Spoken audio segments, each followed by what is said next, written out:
Jasna Góra, rok 1910, klasztorna cela.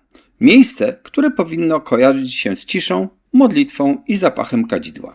A jednak to właśnie tam dochodzi do mordu. Ojciec Damazy Macoch, Paulin z Jasnej Góry, zabija swojego krewnego Wacława Macocha.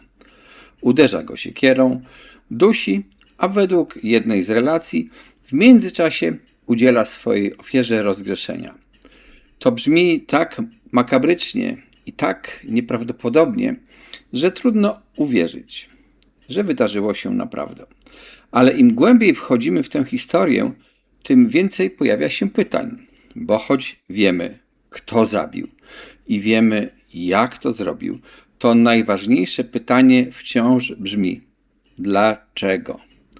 Czy chodziło o pieniądze z okradzionego klasztornego skarbu, o kobietę, o złamany celibat? Część pierwsza. Tajemnicza ofiara i pierwsze śledztwo. Ujawnienie zbrodni. Jak podaje Kurier Warszawski, powołując się na akt oskarżenia, w dniu 26 lipca 1910 roku o świcie włościanin Marcin Cudak, jadąc drogą wiodącą ze wsi Gidle do wsi Zawady w powiecie noworadomskim, zwrócił uwagę, że w odległości mniej więcej wiorsty od wsi Zawady w rowie przydrożnym napełnionym wodą, w miejscu, gdzie rów ten ma głębokości 4, a szerokości 3 arszyny, pływa jakieś pudło drewniane znacznych rozmiarów, przewrócone dnem do góry i przywiązane sznurami. Od razu wyjaśnię te jednostki, żeby Wam też było łatwiej to rozumieć. Arszyn to jest około 71 cm. Podajemy jednostki rosyjskie, no bo wtedy ten teren znajdował się w zaborze rosyjskim. Cudak nie zwrócił na to szczególnej uwagi i pojechał dalej. Około godziny 7 rano widział pudło w tym samym położeniu włościanin Jan Dąbrowski, który szedł piechotą z Zawad do wsi Gidle. Lecz gdy po pewnym czasie wracał tą samą drogą, zauważył, że pudło wyciągnął ktoś widocznie z wody, bo wystawało do połowy z rowu. Część sznurów rozwiązano, a po drodze walała się poduszka z czerwonym obszyciem i siennik. Gdy podszedł bliżej, Dąbrowski przekonał się, że to, co wziął za pudło, jest przewróconą dnem do góry czarną sofą, obitą czarną ceratą. Zarówno Dąbrowski, jak i poprzednio Cudak nie przypuszczał, żeby wszystko to miało jakieś szczególne znaczenie i nikomu też o tym nie opowiadał, co zobaczył. Dopiero około godziny 11 przed południem jacyś przejeżdżający przez Zawady włościanie, przywoławszy pasącego niedaleko tejże wsi bydło chłopca Stanisława Juraszka, kazali mu pójść do urzędu gminnego w Konarach i zawiadomić o leżącej w wodzie tajemniczej sofie. W południe przybył do Zawad pisarz gminny Kazimierz Kondracki i tuż za nim starszy strażnik Jan Bajrasz. Z polecenia ich sofę wyciągnięto z wody i rozwiązano sznury. Gdy podniesiono sofę, znaleziono wewnątrz, co następuje: rogorzę ze znakami JZ257744 numer 34.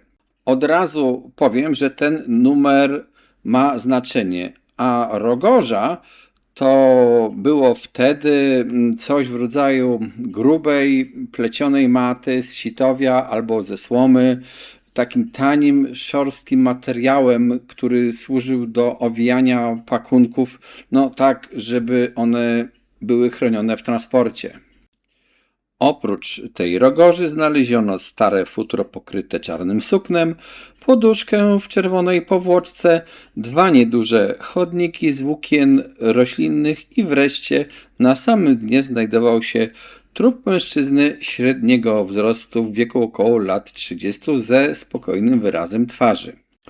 Trup miał oczy wpół otwarte. Włosy zmarłego były rudawe.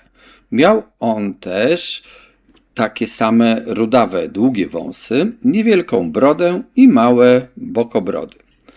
Oprócz bielizny okrywającej dolną część ciała trupa i tak lekkiej bielizny zbryzganej krwią, na trupie żadnego innego ubrania nie było. Trup owinięty był w kołdrę koloru brązowego, na rozbitej głowie omotane miał 2 prześcieradła, a oprócz tego nogi i ręce związane były, przy czym dłonie były złożone na piersi. U prześcieradeł brakowało po kawałku płótna, najwidoczniej z nich wykrojonego. W pobliżu miejsca, gdzie znaleziono sofę, któryś z włościan znalazł na drodze drugą rogorzę opatrzoną takimi samymi znakami jak te, które widniały na rogorzy znalezionej w sofie. W wyniku oględzin lekarskich i sekcji zwłok, co dostrzeżono? Opis był następujący. U zewnętrznego górnego szczytu prawej łopatki w kierunku skośnym widniała głęboka rana do kości przenikająca długości 7 cm. Z prawego boku na bocznej stronie szyi w kierunku horyzontalnym druga taka sama rana długości 4 cm, również głęboka. Z tyłu, gdzie zaczynała się część głowy pokryta włosami, także w kierunku horyzontalnym taka sama rana długości 8 cm, przenikająca aż do kości pacierzowej. O 3 cm z tyłu prawego ucha w kierunku prostopadłym widniała rana długości 2 cm, a tuż nad nią jeszcze jedna o brzegach nierównych długości około 3 cm. Dwie ostatnie rany przecinały tylko górne zwoje i dochodziły do kości. Skóra na przodzie i z boków szyi była niebieskawa. Taki sam kolor skóry widniał i na piersi mężczyzny, zajmując przestrzeń szerokości dłoni. U zewnętrznego kąta lewego oka widoczny był siniak koloru ciemnoczerwonego wielkości 5-kopijkówki srebrnej. Takie same 2 siniaki spostrzeżono na przedniej powierzchni klatki piersiowej z prawej i lewej strony w okolicy 7 i 8 żebra. Wreszcie na głowie w okolicy prawej kości ciemieniowej w kierunku skośnym widniała rana długości 10 cm, idąca ku środkowi głowy i zachodząca na kość czołową z równymi brzegami, w których znaleziono części mózgu.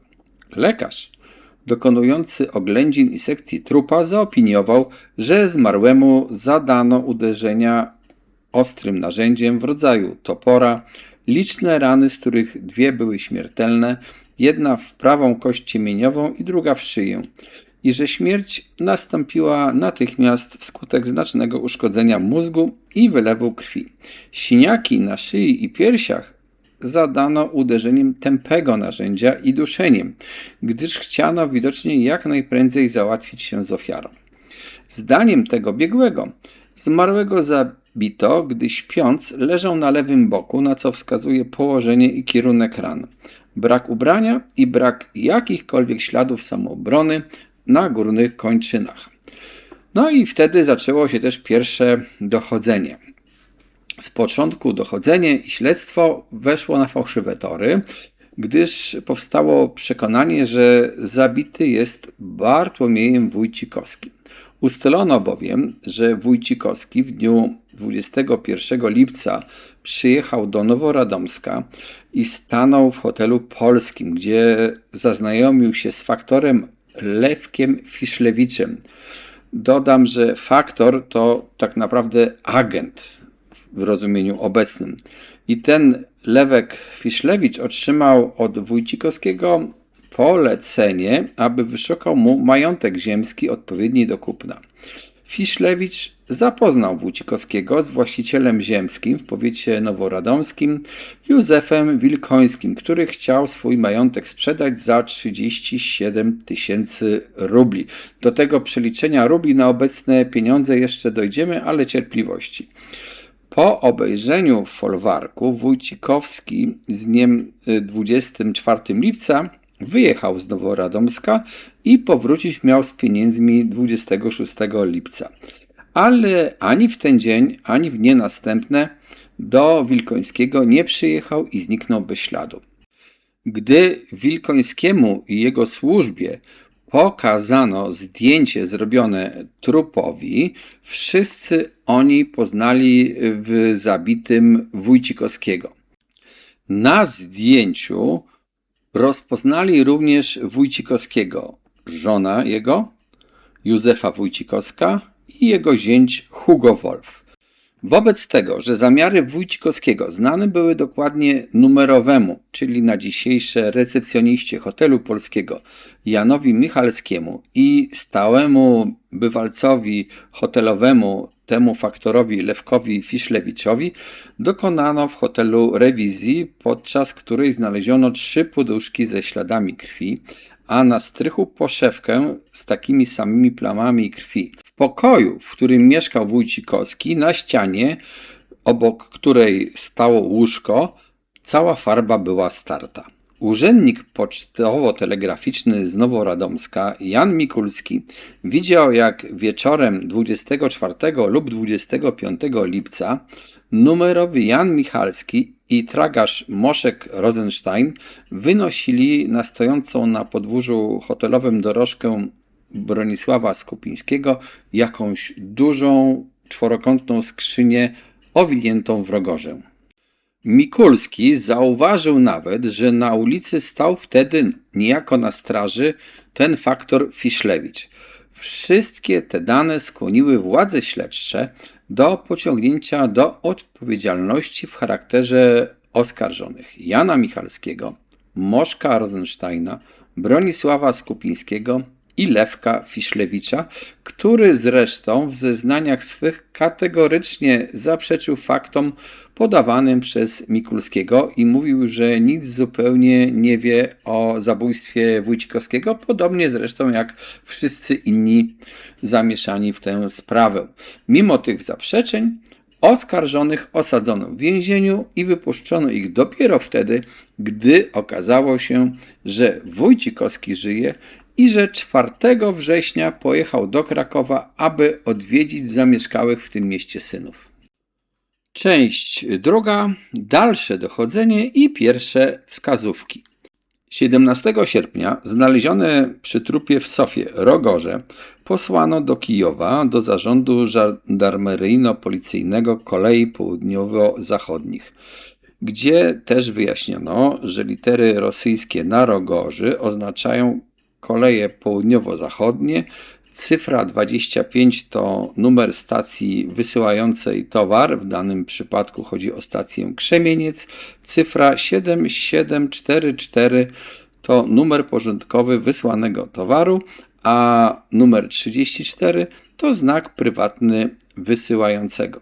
Oględziny ksiąg stacji Krzemieniec wykazały, że za numerem 7744 wysłano na stację Częstochowa Kolei Warszawsko-Wiedeńskiej dnia 27 czerwca 1910 roku w imieniu niejakiego Berensteina na rzecz okaziciela duplikatu frachtu 3 transporty koszów. Towar ten, jak okazało się z ksiąg stacyjnych Częstochowy, wydano 21 lipca niejakiemu Szmulowi Joskowi Potokowi, znanemu władzom mieszkańcowi Częstochowy, handlarza koszami. Przesłuchany Szmul Josek Potok zeznał, że istotnie 21 lipca odebrał on ze stacji kolejowej w Częstochowie kosze opakowane w rogorze i zawiózł je do swojego sklepu, który znajdował się na Nowym Rynku. Kilka dni później do jego sklepu przyszedł jakiś nieznajomy mu mężczyzna w wieku średnim i zażądał pokazania sobie różnych koszów. Obejrzawszy cały towar, nieznajomy nie znalazł kosza odpowiadającego, gdyż potrzebny mu był bardzo duży kosz. Wtedy Potok przypomniał sobie, że w piwnicy, gdzie miał skład różnych koszy i rogóż, znajduje się duży kosz, chociaż niezbyt świeży. Potem Potok zszedł z nieznajomym do piwnicy i ten kosz mu pokazał. Nieznajomemu kosz się spodobał i wziął go, zapłacił 4 ruble. Prócz tego wziął też 3 rogorze spośród tych, które przybyły z Krzemieńca i za każdą rogorzę zapłacił po 15 kopiejek. Gdy kosz wydobyto z piwnicy, nieznajomy sprowadził dorożkarza i kosz na dorożkę załadował. Wtedy potokowi przyszło do głowy, że kosz mogą mu zwrócić, bo dawno już leżał w piwnicy i w niektórych miejscach zapleśniał. I dlatego też spytał nieznajomego, dla kogo kosz ten wiezie. Ten odpowiedział, że do klasztoru jasnogórskiego. Potok nie zwrócił uwagi szczególnej na kupca i na jego twarz i dlatego go nie za bardzo zapamiętał. Tylko dzięki zeznaniom Potoka zwrócono uwagę na starożytny klasztor jasnogórski zakonu Paulinów. Przesłuchano też mieszkańców wsi Wyczerpy, Będziny, Rudniki, to jest tych wniosek, które leżą na drodze wiodącej z Częstochowy do Zawad. I ustalono, że 25 lipca wieczorem w kierunku tym przejeżdżały dwie dorożki parokonne. W pierwszej dorożce, zaprzężonej w parę gniadych koni, siedziało dwóch pasażerów, z których jeden był księdzem. W drugiej zaś, ciągniętej przez siwego i gniadego konia, leżała w poprzek dorożki bokiem długa skrzynia zawinięta w rogorze. Do Rudnik dorożki przybyły, gdy już było ciemno. Tutaj, przy karczmie Zofii Hiszpańskiej, podróżni zatrzymali się na krótką chwilę, napili się herbaty i pojechali dalej w kierunku Kłomnic. Kierując się tymi wskazówkami, udało się wykryć, że dorożkarzem, który w Częstochowie ma parę gniadych koni, jest miejscowy właściciel domu Stanisław Pawlak. Zeznał on, że gdzieś tak w połowie lipca, około 8 wieczorem, gdy stał on jako dorożkarz przy klasztorze jasnogórskim, z klasztoru wyjechał znajomy mu dorożkarz numer 31 Wincenty Pianko, który wiózł w dorożce jakąś długą skrzynię zawiniętą w rogorze. Gdy Pianko minął go i pojechał ku miastu, do Pawlaka zbliżył się dobrze mu znany ksiądz Paulin Damazy Macoch z drugim nieznanym mu wówczas młodzieńcem, który, jak się okazało następnie, był sługą klasztornym Stanisławem Załogiem. I obaj oni wsiedli do dorożki jego i kazali jechać za Wincentym Pianką ku rogatce warszawskiej. Przy rogatce Macoch spytał Pawlaka, czy zechce on pojechać do wsi Rudniki, a otrzymawszy odpowiedź potakującą, kazał jechać dalej. Po drodze pasażerowie nie wyrzekli ani słowa i tylko niedaleko Rudnik załóg zapytał Macocha, czy on nie ma przy sobie papierosów, a gdy usłyszał w odpowiedzi, że Macoch papierosów nie ma, zamilkł. Pawlaka zdziwiło to, że załóg zwracał się do Macocha, mówił do niego na ty. W Rudnikach obie dorożki stanęły przy karczmie, skąd załóg wyniósł 4 butelki kwasu i dał wszystkim po butelce. Następnie Macoch zapłacił Pawlakowi należność, kazał mu jechać do domu, a sam z załogiem wsiadł do dorożki Pianki. Następnego dnia, gdy Pawlak stał znowu koło klasztoru, a była wtedy godzina mniej więcej 1 po południu, zauważył, że z ulicy Kościelnej wyjechał Pianko z wiązką siana. Dorożka jego była zakurzona i zabłocona, z czego Pawlak wywnioskował, że Pianko dopiero co powrócił z podróży wczorajszej. Przesłuchany przez policję Wincenty Pianko oświadczył, że wcale nie zna Pawlaka. Następnie dodał, że wiózł jakąś skrzynię z klasztoru do Kłomnic, skąd wrócił do Częstochowy, ale księdza żadnego nie woził. Wreszcie, już po aresztowaniu, zeznał, co następuje. W drugiej połowie lipca, około godziny 4 po południu, gdy stał z dorożką koło klasztoru jasnogórskiego, znany mu sługa klasztorny kazał mu podjechać do bramy książąt lubomirskich, gdzie stał dobrze mu znany ksiądz Paulin Damazy Macoch. Ten polecił mu przyjechać za 1,5 godziny przed bramę klasztorną, ale w jakim celu tego nie powiedział. Gdy Pianko o wskazanej godzinie zajechał na główny dziedziniec klasztoru, spotkał go tam ten sam służący i polecił pojechać mu na małe podwórze, stanąć koło sieni prowadzącej do cel zakonników. Stamtąd po pewnym czasie słudzy kościelni wynieśli jakąś skrzynię zaszytą w płótno czy też w rogorze i skrzynię tę ułożyli w poprzek na dorożce. Skrzynia była tak duża, że ledwie w dorożce pomieścić się mogła. Gdy wyszedł ksiądz Damazy, Pianko zapytał, dokąd jedziemy, ojcze duchowny, na co otrzymał odpowiedź. Mieliśmy jechać na stację, ale jedź lepiej do Rogatki Warszawskiej. Objeżdżając klasztor z drugiej strony i wjechawszy na plac, Pianko zauważył, że ksiądz Damazy ze służącym siedli w drugą dorożkę i pojechali za nim w odległości około 30 kroków. W ten sposób przejechali przez miasto i dotarli do Rogatki Warszawskiej. Tutaj Pianko stanął i widząc, że jedzie za nim znajomy jego dorożkarz Pawlak, poprosił go, aby ten pojechał przodem, gdyż nie wiedział, w którą stronę ma się kierować. Jadąc za Pawlakiem, przywiózł on bagaż swój do wsi Rudniki, gdzie wszyscy stanęli przy karczmie i napili się kwasu. Po czym Pawlakowi kazano pojechać z powrotem, a ksiądz Damazy ze służącym siedli na skrzyni i kazali Piance jechać do Kłomnic. Gdy przyjechali na stację, ksiądz kazał mu stanąć, lecz po parominutowej, szeptem prowadzonej rozmowie z towarzyszem, polecił mu jechać dalej w kierunku wsi Gidle. Było to już nocą. Po jakiejś pół godzinie jazdy Pianko zauważył, że pasażerowie jego robią coś koło skrzyni, jak gdyby rozwiązując poszycie. Po kilku minutach kazano mu stanąć w jakimś zupełnie nieznanym mu miejscu, gdzie koło drogi była rzeczka. Tutaj Damazy ze służącym wysiedli z dorożki, wyjęli skrzynię i zrzucili ją do wody.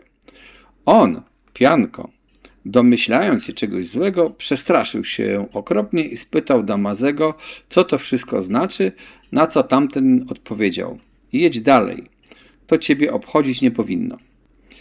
Za Zawadami i Gidlami wjechali w las. Wtedy Damazy stanął nagle w dorożce i zaczął go pytać, czy kocha on Boga, Matkę Boską i Jezusa Chrystusa. Otrzymawszy odpowiedź potakującą, Damazy kazał mu złożyć ręce na krzyż, a potem wyrzekł: przysięgnij na Boga, Matkę Przenajświętszą i wszystkich świętych, że gdyby miano cię kiedy aresztować, nigdy nic nie powiesz, chociażby cię miano miesiącami trzymać w więzieniu, inaczej bowiem zginiesz na śmierć. Strasznie wzburzony, Pianko powtórzył słowa przysięgi. Bał się zresztą, że w przeciwnym razie oni dwaj załatwią się z nim na miejscu. Po przyjeździe do Noworadomska Damazy kazał mu zatrzymać się przy przyjeździe kolejowym. Wyszedł wraz z towarzyszem dorożki i zapłacił za drogę 30 rubli. Polecił wracać do Częstochowy inną drogą przez Brzeźnicę. Przy czym raz jeszcze przypomniał mu o przysiędze. Do Częstochowy Pianko powrócił nazajutrz około godziny 1 w południe, przybywszy w ten sposób w drodze około 18 godzin. W tym miejscu pozwolę sobie na drobną dygresję, bo ważne jest, ile warte są te ruble na dzisiejsze pieniądze. To ważne, dlatego że w dalszej części filmu będziemy mówili bardzo dużo o pieniądzach i o rublach. 30 rubli w 1910 roku to można przeliczyć w różny sposób na dzisiejsze pieniądze. Albo na pensje nasze obecne, albo na przykład przez parytet złota, no bo wtedy rubel to było około 0,774 grama złota w rublu. Czyli przy obecnych cenach, a mówię to w 2026 roku, to byłoby około 11,5 tysiąca złotych. Ale też można porównywać to z pensjami, bo na przykład telefonistka wtedy zarabiała 50 rubli rocznie. 30 rubli to była taka pensja robotnika, zależnie od posiadanego przez niego zawodu i miejsca, w którym to pracował. 10 rubli kosztowało wynajęcie dorożki na cały dzień w Warszawie. Także można powiedzieć, że ten Pianko otrzymał całkiem niezłą zapłatę 30 rubli. A wracając do Pianki, to gdy po kilku dniach w mieście zaczęto mówić o znalezionym około Zawad trupie w Sofie, Pianko zaczął domyślać się, że zbrodnia ma związek z wycieczką nocną księdza Damazego. Wówczas też spotkał go w Częstochowie służący, który towarzyszył Damazemu i rzekł mu: Bój się Boga, nie wygadaj się przypadkiem o naszej jeździe. Ten służący zresztą spotkał piankę później, gdy policja zaczęła przesłuchiwać dorożkarzy w Częstochowie z pytaniami o to, czy ktoś woził kosze do klasztoru i powiedział mu: niech cię ręka boska broni, żebyś się miał czego bądź przyznać. Gdy Wincentemu piance okazano sofę znalezioną przy wsi Zawady, oświadczył, że sądząc z objętości, sofa podobna jest do paki, którą wywiózł z klasztoru. Część trzecia. Przeszukanie klasztoru i rozpoznanie ofiary. Stanisław Pawlak i Wincenty Pianko przesłuchiwani byli 1 i 2 października, a 3 października przystąpiono do dochodzenia w murach klasztoru jasnogórskiego. Okazało się, że w korytarzyku klasztornym u drzwi numeru 1 pokoi gościnnych w ciągu długiego czasu stała czarna sofa obita ceratą, która w połowie lipca zniknęła bez śladu. Zamiatanie korytarza tego i w ogóle pilnowanie porządku było obowiązkiem Szwajcara Józefa Błasikiewicza. Szwajcar to po prostu stróż. Słudzy klasztorni Florian Wójcik i Jan Roguś stwierdzili, że istotnie w połowie lipca wynosili na żądanie Stanisława Załoga z celi księdza Damazego Macocha i złożyli w dorożce jakąś dużą, ciężką pakę zaszytą w rogorzę, którą z objętości sądząc można porównać z tą sofą. W robocie tej pomagał im i Błasikiewicz. Ten zaś, gdy okazano mu sofę znalezioną koło wsi Zawady, oświadczył, że on sofy takiej nigdy nie widział i że paka, którą pomagał wynosić z celi macocha, wcale nie przypomina sofy, gdyż była przynajmniej o połowę mniejsza.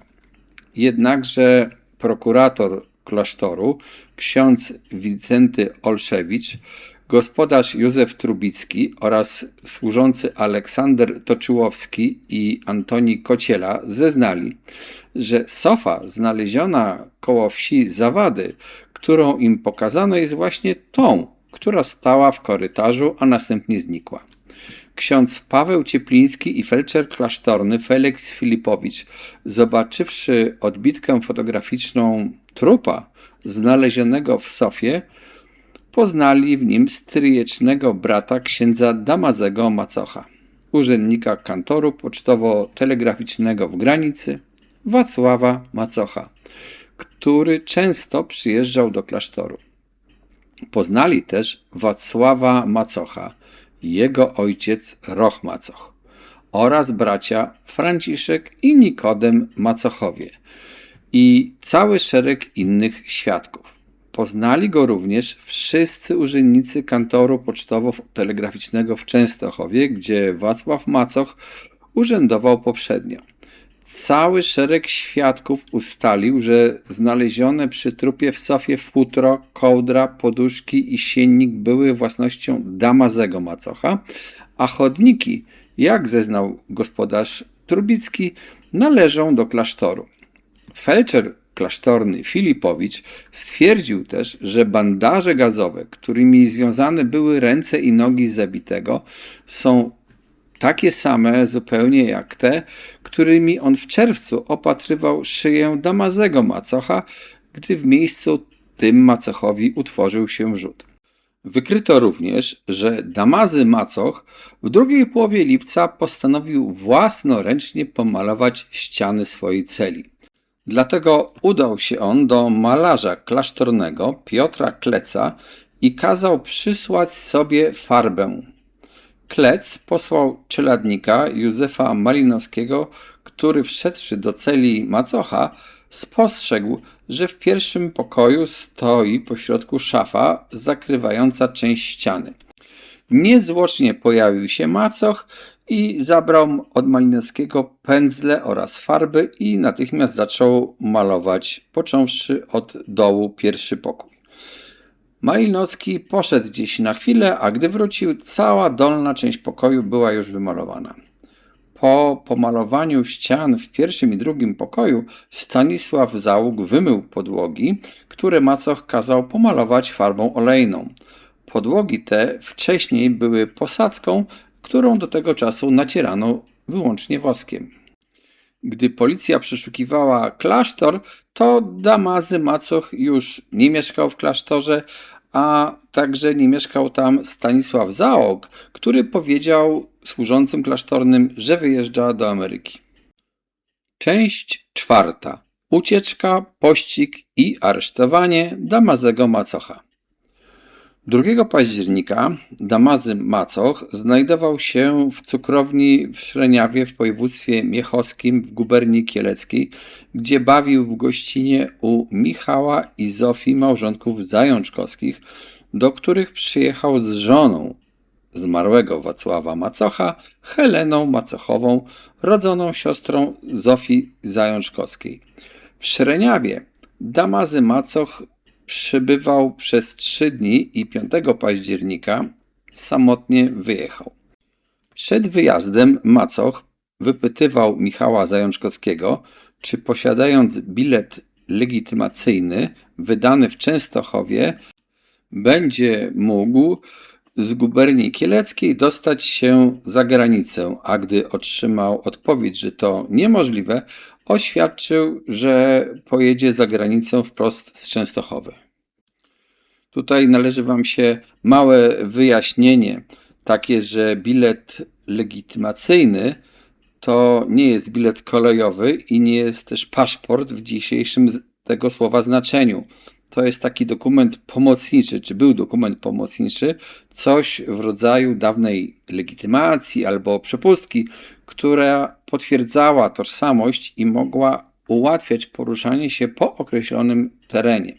Ale Damazy Macoch, jeżeli chciał wyjechać do Galicji, a więc w stronę Krakowa, czyli poza granicę zaboru rosyjskiego, to do tego celu potrzebował już prawdziwego paszportu, a nie tylko takiego biletu. W Proszowie, będącym najbliższą stacją pocztowo-telegraficzną, Macoch o godzinie 12:20 w południe wysłał do Częstochowy do swego przyjaciela, zakonnika klasztornego Izydora Starczewskiego depeszę następującą. Jutro rano 9 będę na stacji Dyzio. O tym, że Starczewski telegram taki otrzymał, dowiedział się policmajter częstochowski Czesnaków i tego dnia o godzinie 4 po południu pojechał do klasztoru. Ale po drodze spotkał jadącego dorożką do miasta Izydora Starczewskiego. Na pytania Czesnakowa Starczewski odpowiedział, że gdzie przebywa Macoch, to on zupełnie nie wie. Depeszę zaś otrzymał istotnie, ale od brata swojego, buchaltera Izby Skarbowej w Kole, w guberni kaliskiej Dionizego Starczewskiego. Jednak Izydora Starczewskiego przesłuchano ponownie i nocą 5 października przyznał on się Czesnakowowi, że depeszę przysłał mu Macoch. Policja oczywiście wybrała się na stację, aby zatrzymać Damazego, ale nie pojawił się na peronie. Natomiast 5 października o godzinie 7:30 rano zjawił się na stacji Łazy kolei warszawsko-wiedeńskiej. W tym czasie przybył do Łaz pociąg osobowy z Sosnowca. W Łazach Macoch zaszedł do znajomego swojego, aptekarza Antoniego Krawczyńskiego, u którego zabawił nie więcej jak 20 minut, gdyż, jak wytłumaczył, śpieszy mu się udać na kurację do księdza we wsi Niegowice w powiecie będzińskim, który zajmował się rzeczywiście leczeniem ziołami. Podczas rozmowy Macoch drżał na całym ciele, ale gdy Krawczyński chciał, aby napił się gorącej herbaty, Macoch odmówił, prosząc, ażeby odprowadzono go co prędzej do pobliskiej wsi Młynek, leżącej po drodze do Niegonowic. Poszedł piechotą, niosąc niewielki kuferek. Po drodze rozpytywał Krawczyńskiego, jak daleko jest do Olkusza, kiedy do Łaz przychodzi pociąg pocztowy i kiedy i jakie przychodzą tam gazety. Za wsią Młynek Krawczyński pożegnał Macocha i powrócił do domu. i gdzieś około 2 po południu dowiedział się z gazet, że macoch podejrzany jest o zabójstwo i poszukiwany przez władze, wskutek czego zawiadomił miejscowe władze policyjne o przyjeździe macocha do Łaz i o tym, że udał się on do wsi Niegowice. Tymczasem macoch około godziny 9 rano przybył do proboszcza parafii Niegowice księdza Pawła Czapli i poprosił o wynajęcie koni do Olkusza, mówiąc, że śpieszy mu się do specjalisty od chorób serca. Macoch był w okularach, w których nigdy go przedtem ten ksiądz nie widział, a zamiast białej sutanny noszonej przez księży Paulinów miał na sobie czarną sutannę. Akurat wtedy po księdza Czaplę zajechały konie, aby zawieźć go do Błędowa, do chorego. A ponieważ Błędów leżał po drodze do Olkusza, więc macoch zaproponował księdzu Czapli, że gotów zastąpić go przy chorym i otrzymawszy zezwolenie wyjechał, nie bawiąc w Niegowicach dłużej niż minut 20. Do Olkusza macoch przyjechał około godziny 1 po południu i wziąwszy z rynku dorożkarza Glimpa Urmana, zajechał przed restaurację Bolesława Piechowskiego, do której posłał Urmana po butelkę wódki. W restauracji znajdowały się już wydawane w Sosnowcu gazety, w których umieszczono rewelacyjne, sensacyjne informacje o tym, że trupa w Sofie wywieziono z klasztoru jasnogórskiego, że zabójcą jest nikt inny jak ksiądz Paulin Damazy Macoch, a zabitym jest agent policji tajnej z Paryża, który przybył do Częstochowy i wykrył sprawców kradzieży sukienki diamentowej z cudownego obrazu Matki Boskiej Częstochowskiej. Tutaj należy Wam się wyjaśnienie, że taka kradzież faktycznie miała miejsce, no ale ta informacja gazetowa nie do końca była prawdziwa o tym agencie, co już wiemy, bo ofiarą był kto inny. Na tle tych wiadomości między gośćmi restauracji wywiązała się gorąca dyskusja. Jednym z uczestników dyskusji był Jan Banasik, referent zarządu powiatowego. W dyskusji brali również udział bufetowa Waleria Majchrówna oraz właściciel restauracji Bolesław Piechowski. Bufetowa wyraziła wątpliwość co do prawdziwości tych wieści gazeciarskich, gdyż, jak mówiła, zna dobrze księdza Damazego Macocha, u którego spowiadała się nieraz i który wydawał się jej bardzo pobożnym. W tej chwili przed restaurację wjechała bryczka Glimpa Urmana i Piechowski, wyjrzawszy za okno, zobaczył księdza. Rzucił mu jakieś nieparlamentarne wyrażenia. Usłyszawszy, że zajechał ksiądz, bufetowa podbiegła do okna i skamieniała. Przed nią na bryczce siedział Damazy Macoch.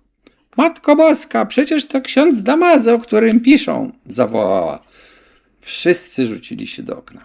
Zaczęto rozpowiadać, że trzeba natychmiast dać znać policji, gdyż macoch może uciec, a tutaj można go zaaresztować. Ale do rozmowy wmierzał się Piechowski i rzekł, że wiadomości gazet o zabójstwie w Częstochowie nie są rzeczą pewną. Jeżeli teraz macocha zaaresztują, to Piechowskiego nazwą szpiegiem i do restauracji jego ludzie przychodzić przestaną. Podczas tych rozmów do restauracji wszedł Urman i zażądał butelki wódki za 60 kopiejek, a gdy mu odmówiono, poszedł do znajdującego się w pobliżu sklepu monopolowego, wyniósł stamtąd butelkę, oddał ją macochowi, wsiadł na kozioł i odjechał. Wszyscy oglądać się zaczęli za bryczką, która przejechała przez tory kolejowe i skierowała się do niesulowickiego punktu pogranicznego na granicy austriackiej. Wtedy dopiero Banasik pobiegł do biura powiatu i o tym, co zaszło, zawiadomił naczelnika powiatu łabudzińskiego, który przedtem przeczytał numer Iskry, czyli jednej z tych gazet. Natychmiast zarządzono pogoń, która przebiegła cały trakt niesułowicki aż do granicy, ale macocha nie ujęła.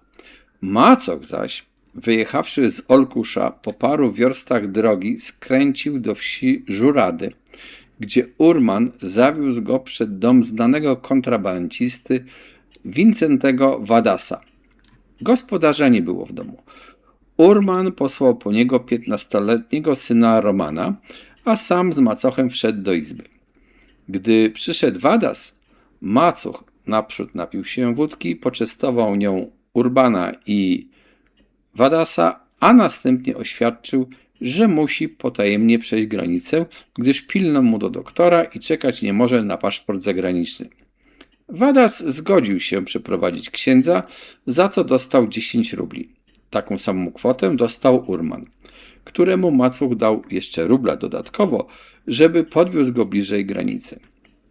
W tym czasie przed dom Vadasa podeszło paru włościan, z którymi umówił się on przedtem, aby pójść do Austrii po spirytus.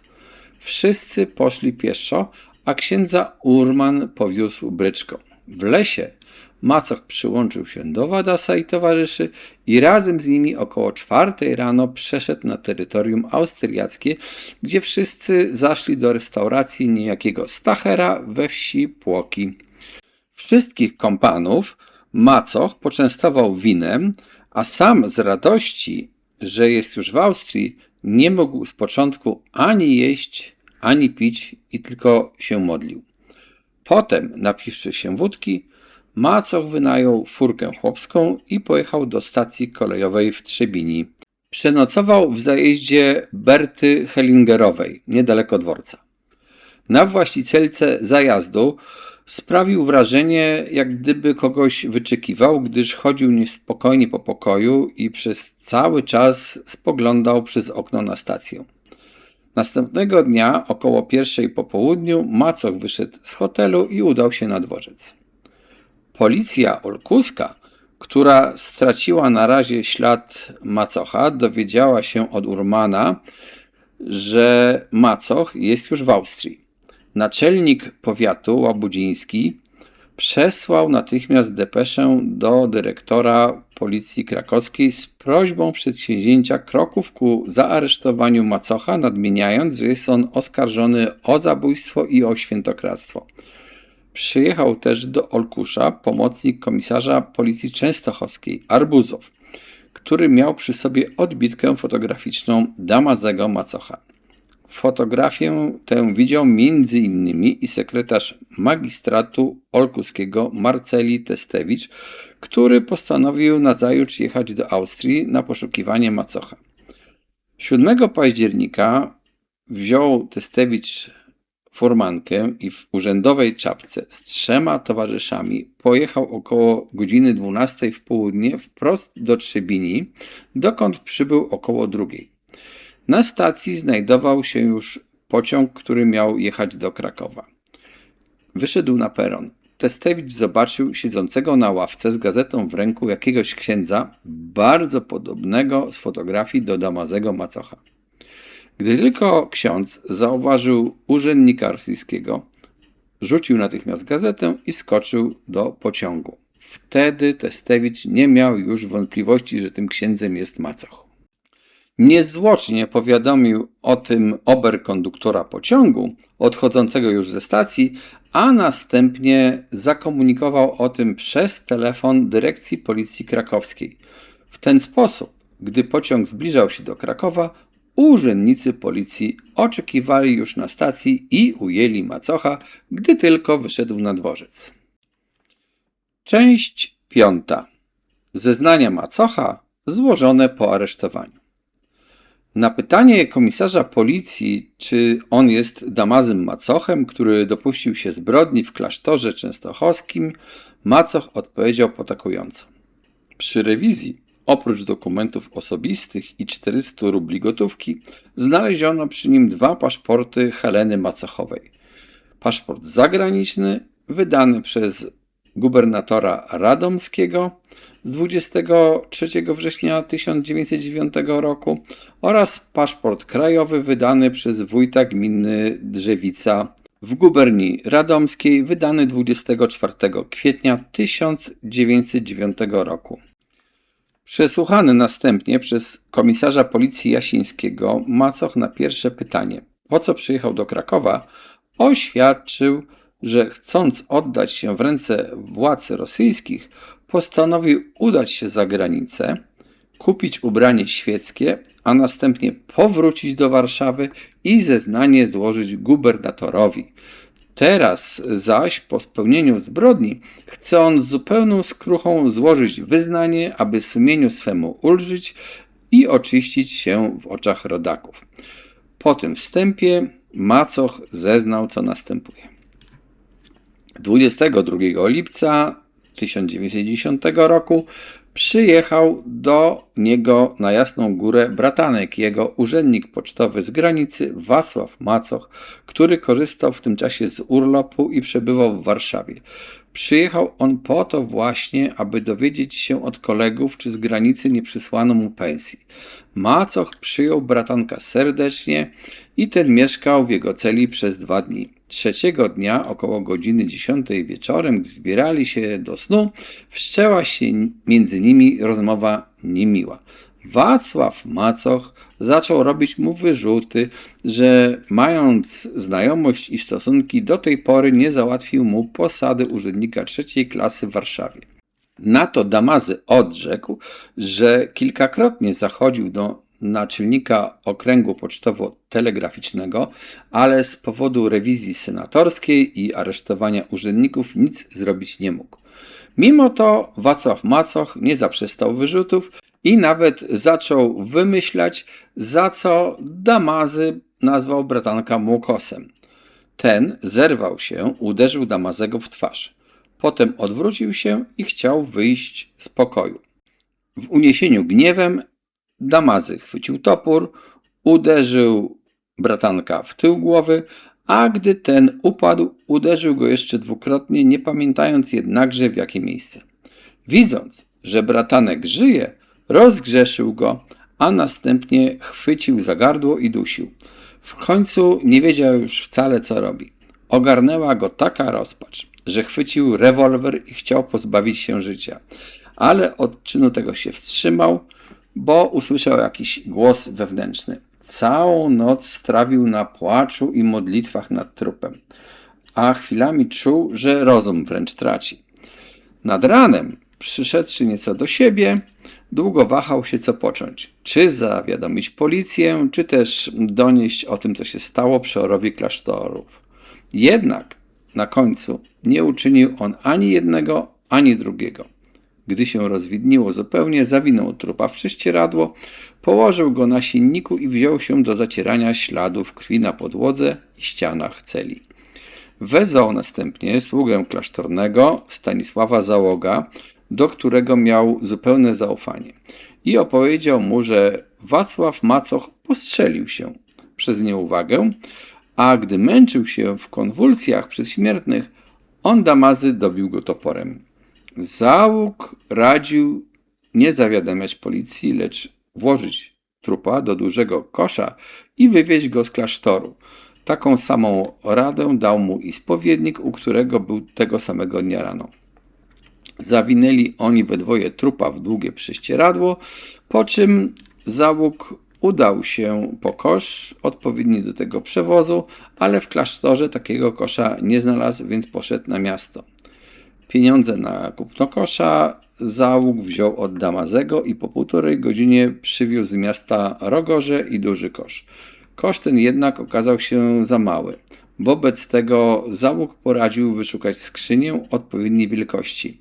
Około godziny 1 po południu Załóg wezwawszy do pomocy drugiego służącego, Józefa Błasikiewicza, przy pomocy jego ustawił na korytarzu koło celi sofę klasztorną, którą po odejściu Błasikiewicza on Damazy z Załogiem razem wniósł do celi. Podnieśli siedzenie, ułożyli tam trupa, a miejsce puste wypełnili futrem, poduszką, ceratami, po czym zawiązali sofę przywiezionymi przez Załoga rogorzami. Około 8 wieczorem Załóg sprowadził dorożkę, zawołał Błasikiewicza i 2 innych jeszcze służących, Floriana i Janka, których nazwisk nie zna. Wszyscy razem wynieśli Sofę do dorożki. Błasikiewiczowi za pomoc dał pół rubla, pozostałym po parę kopiejek, przy czym nikt z nich w sprawę całą nie był wtajemniczony. Polecił potem dorożkarzowi, żeby jechał ku wsi Rudniki, a on i załóg wzięli drugą dorożkę koło klasztoru i ruszyli za pierwszą. W Rudnikach drugiego dorożkarza odprawili, wsiedli na pierwszą dorożkę, usiedli na Sofie i wedle wskazówek załoga pojechali do wsi Gidle, gdzie miał znajdować się rów głęboki napełniony wodą, w którym załóg zamierzał ukryć trupa. On, macoch, dorożkarzowi opowiedział to samo, co i załogowi, że w klasztorze przypadkiem zabił się człowiek, którego trupa wiozą w Sofie i że trupa tego, aby uniknąć nieprzyjemności dla klasztoru, ukryć trzeba. Poprosił też dorożkarza, aby tajemnicę zachował, co tamten przyrzekł. Przyjechawszy na miejsce wskazane przez załoga, stanęli około szerokiego rowu pełnego wody. Dorożkarz i załóg zdjęli Sofę z dorożki i rzucili ją do wody, chociaż on nie radził tego robić, bo sofa drewniana w wodzie nie utonie, a skutek będzie taki sam, jak gdyby sofę porzucono na środku drogi. I istotnie tak się stało, jak przewidywał. Sofa została na powierzchni wody.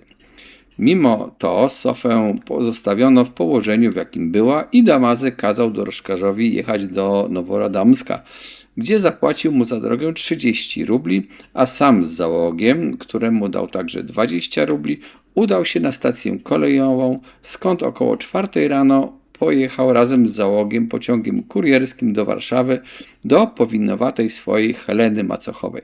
Gdy ta pytała o męża, macoch odpowiedział, że Wacław był u niego w klasztorze, ale pokłóciwszy się z nim, wyjechał za granicę, a może nawet do Ameryki. Helena Macochowa płakać zaczęła i chciała jechać do Częstochowy na poszukiwanie męża. Po 2 dniach pojechał też z nią do Częstochowy, dokąd załóg udał się jeszcze wcześniej. Stanęli w klasztorze, gdzie przemieszkali 3 dni. Potem namówił on Helenę, żeby pojechała do Łodzi do swojego ojca Mikołaja Krzyżanowskiego.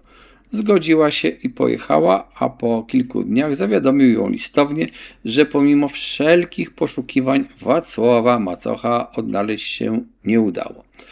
Po jakichś 2 tygodniach zaszedł do niego Stanisław Załóg i powiedział, że Błasikiewicz coś podejrzewa i żąda pieniędzy. Wtedy dał on Błasikiewiczowi za milczenie 12 albo 13 rubli.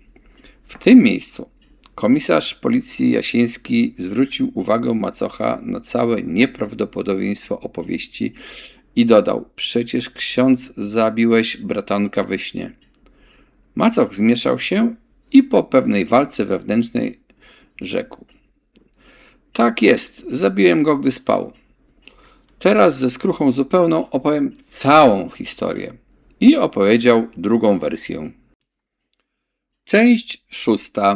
Druga wersja zdarzeń według macocha. W 1903 roku poznał się z córką urzędnika pocztowego w Łodzi, Heleną Krzyżanowską, w której rozkochał się mocno. Stosunki między nimi były z początku czysto platoniczne, dopóki dzięki coraz bliższej znajomości nie zakończyły się miłością cielesną. Helena Krzyżanowska, która pełniła naówczas obowiązki telefonistki w Łodzi, zakochała się w mechaniku Julianie Bulzackim i gdy ten przeniósł się do Warszawy, pojechała za nim, porzuciwszy jego macocha. A ponieważ porzuciła również pracę w Łodzi, to macoch uważał, że musi jej pomagać materialnie i na jej nazwisko wniósł do warszawskiej kasy oszczędnościowej przy ulicy Królewskiej depozyt rubli 5000.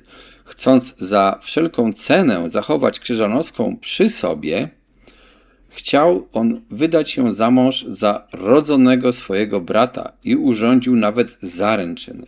Ale małżeństwo to do skutku nie doszło i wtedy wśród krewnych i znajomych zaczął opowiadać, że brat jego zmarł, ożeniwszy się z Krzyżanowską na śmiertelnym łożu. A żeby Krzyżanowskiej nie pozostawić w położeniu dwuznacznym, sporządził fałszywe świadectwa zarówno o ślubie, jak i o zgonie. Wyjednał także dla niej paszport na nazwisko Heleny Macochowej, wdowy po Kasprze Macochu. Pod tym nazwiskiem zameldował też Krzyżanowską w Warszawie, gdzie wynajął dla niej mieszkanie. Z bratankiem swym, Wacławem, który służył na poczcie w Częstochowie, był on w stosunkach nieprzyjaznych i pogodził się z nim dopiero w 1909 roku. Dzięki zabiegom jego, Damazego, Wacława Macocha przeniesiono do granicy i wtedy zaczął on często bywać w klasztorze.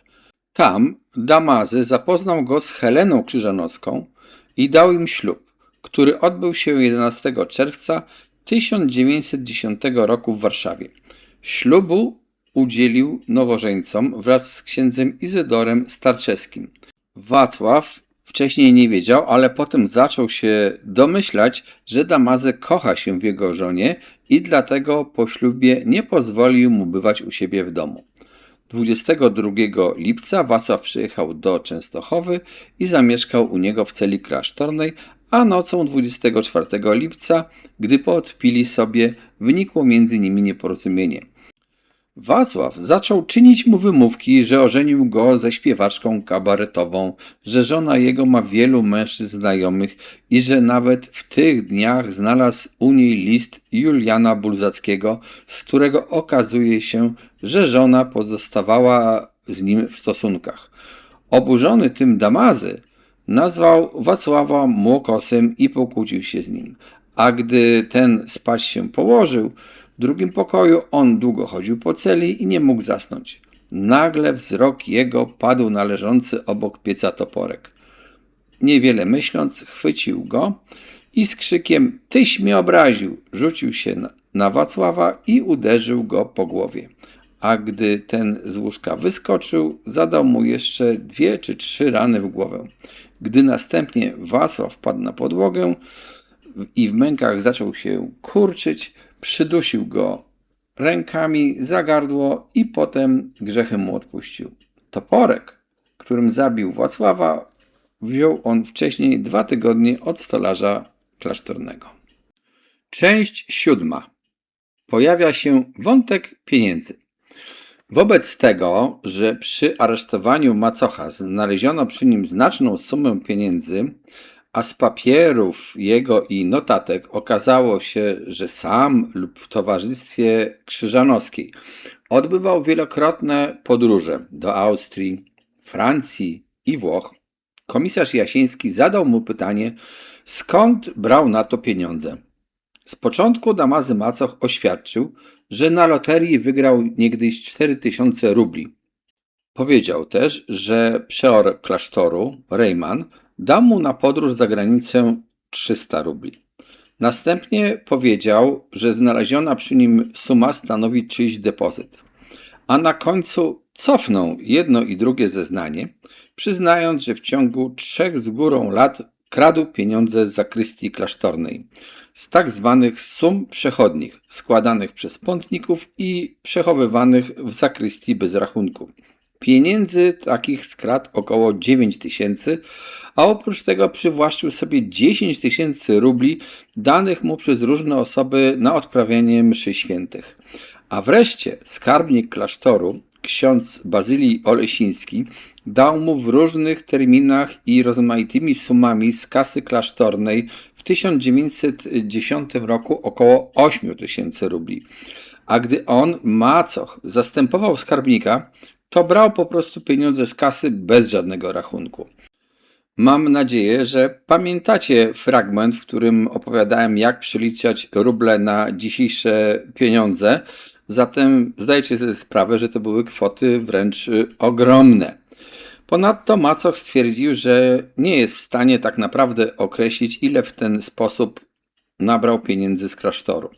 Następnie przypomniał sobie jeszcze, że gdy w styczniu 1910 zmarł skarbnik klasztorny, ksiądz Bonaventura Gawełczyk, to on razem z księdzem Bazylim Olesińskim udał się do jego celi i znalazł w szafie zmarłego paczkę obligacji na sumę około 20 000 rubli.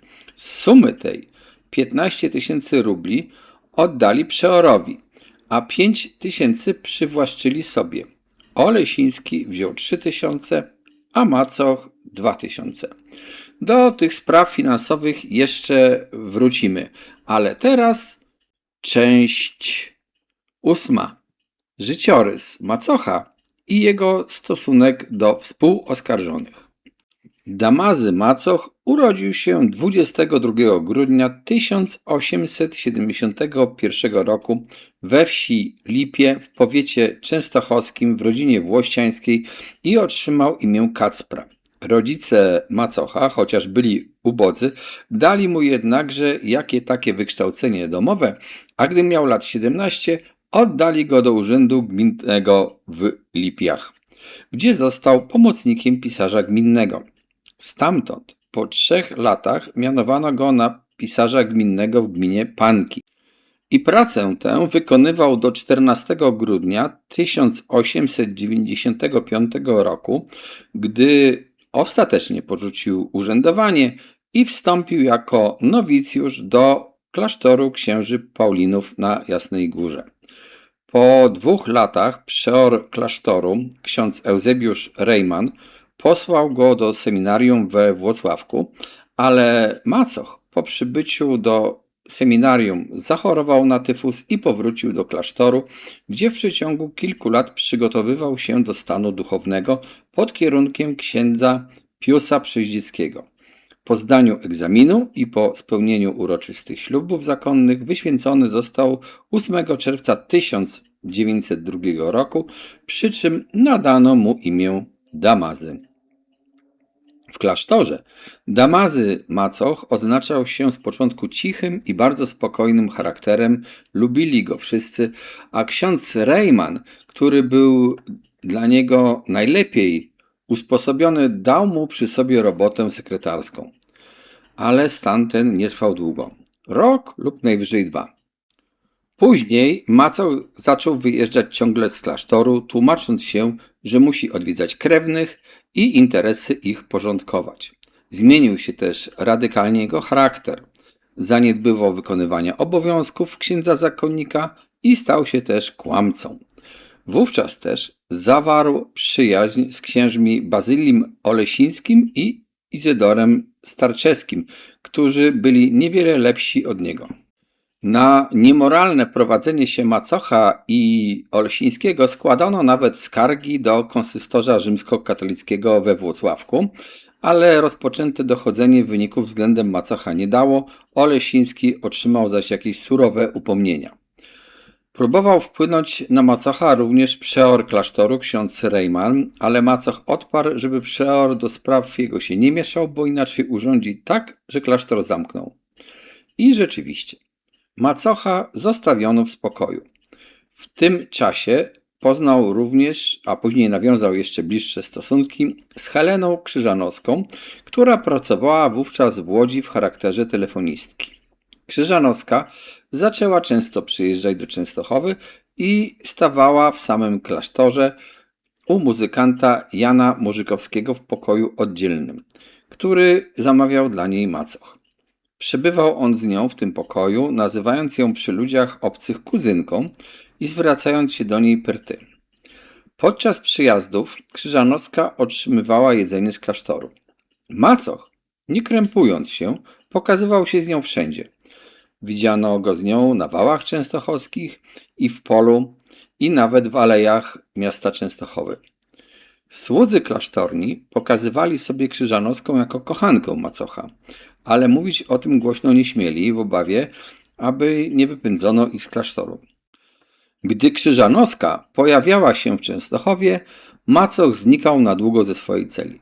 Przyjacielowi swojemu, Izydorowi Starczewskiemu, wyznał, że zakochał się w Krzyżanowskiej za jej inteligencję, jej znajomość muzyki i jej śpiew. 12 września 1907 roku Damazy Macoch razem z Heleną Krzyżanowską był w Krakowie, gdzie zatrzymał się w hotelu Kleina przy ulicy Świętej Gertrudy pod nazwiskiem Stefana Kowalskiego, urzędnika pocztowego z Piotrkowa z siostrą. 16 września wyjechali do Zakopanego, skąd po 2 dniach wrócili do Krakowa, a następnie odbyli podróż do Wiednia.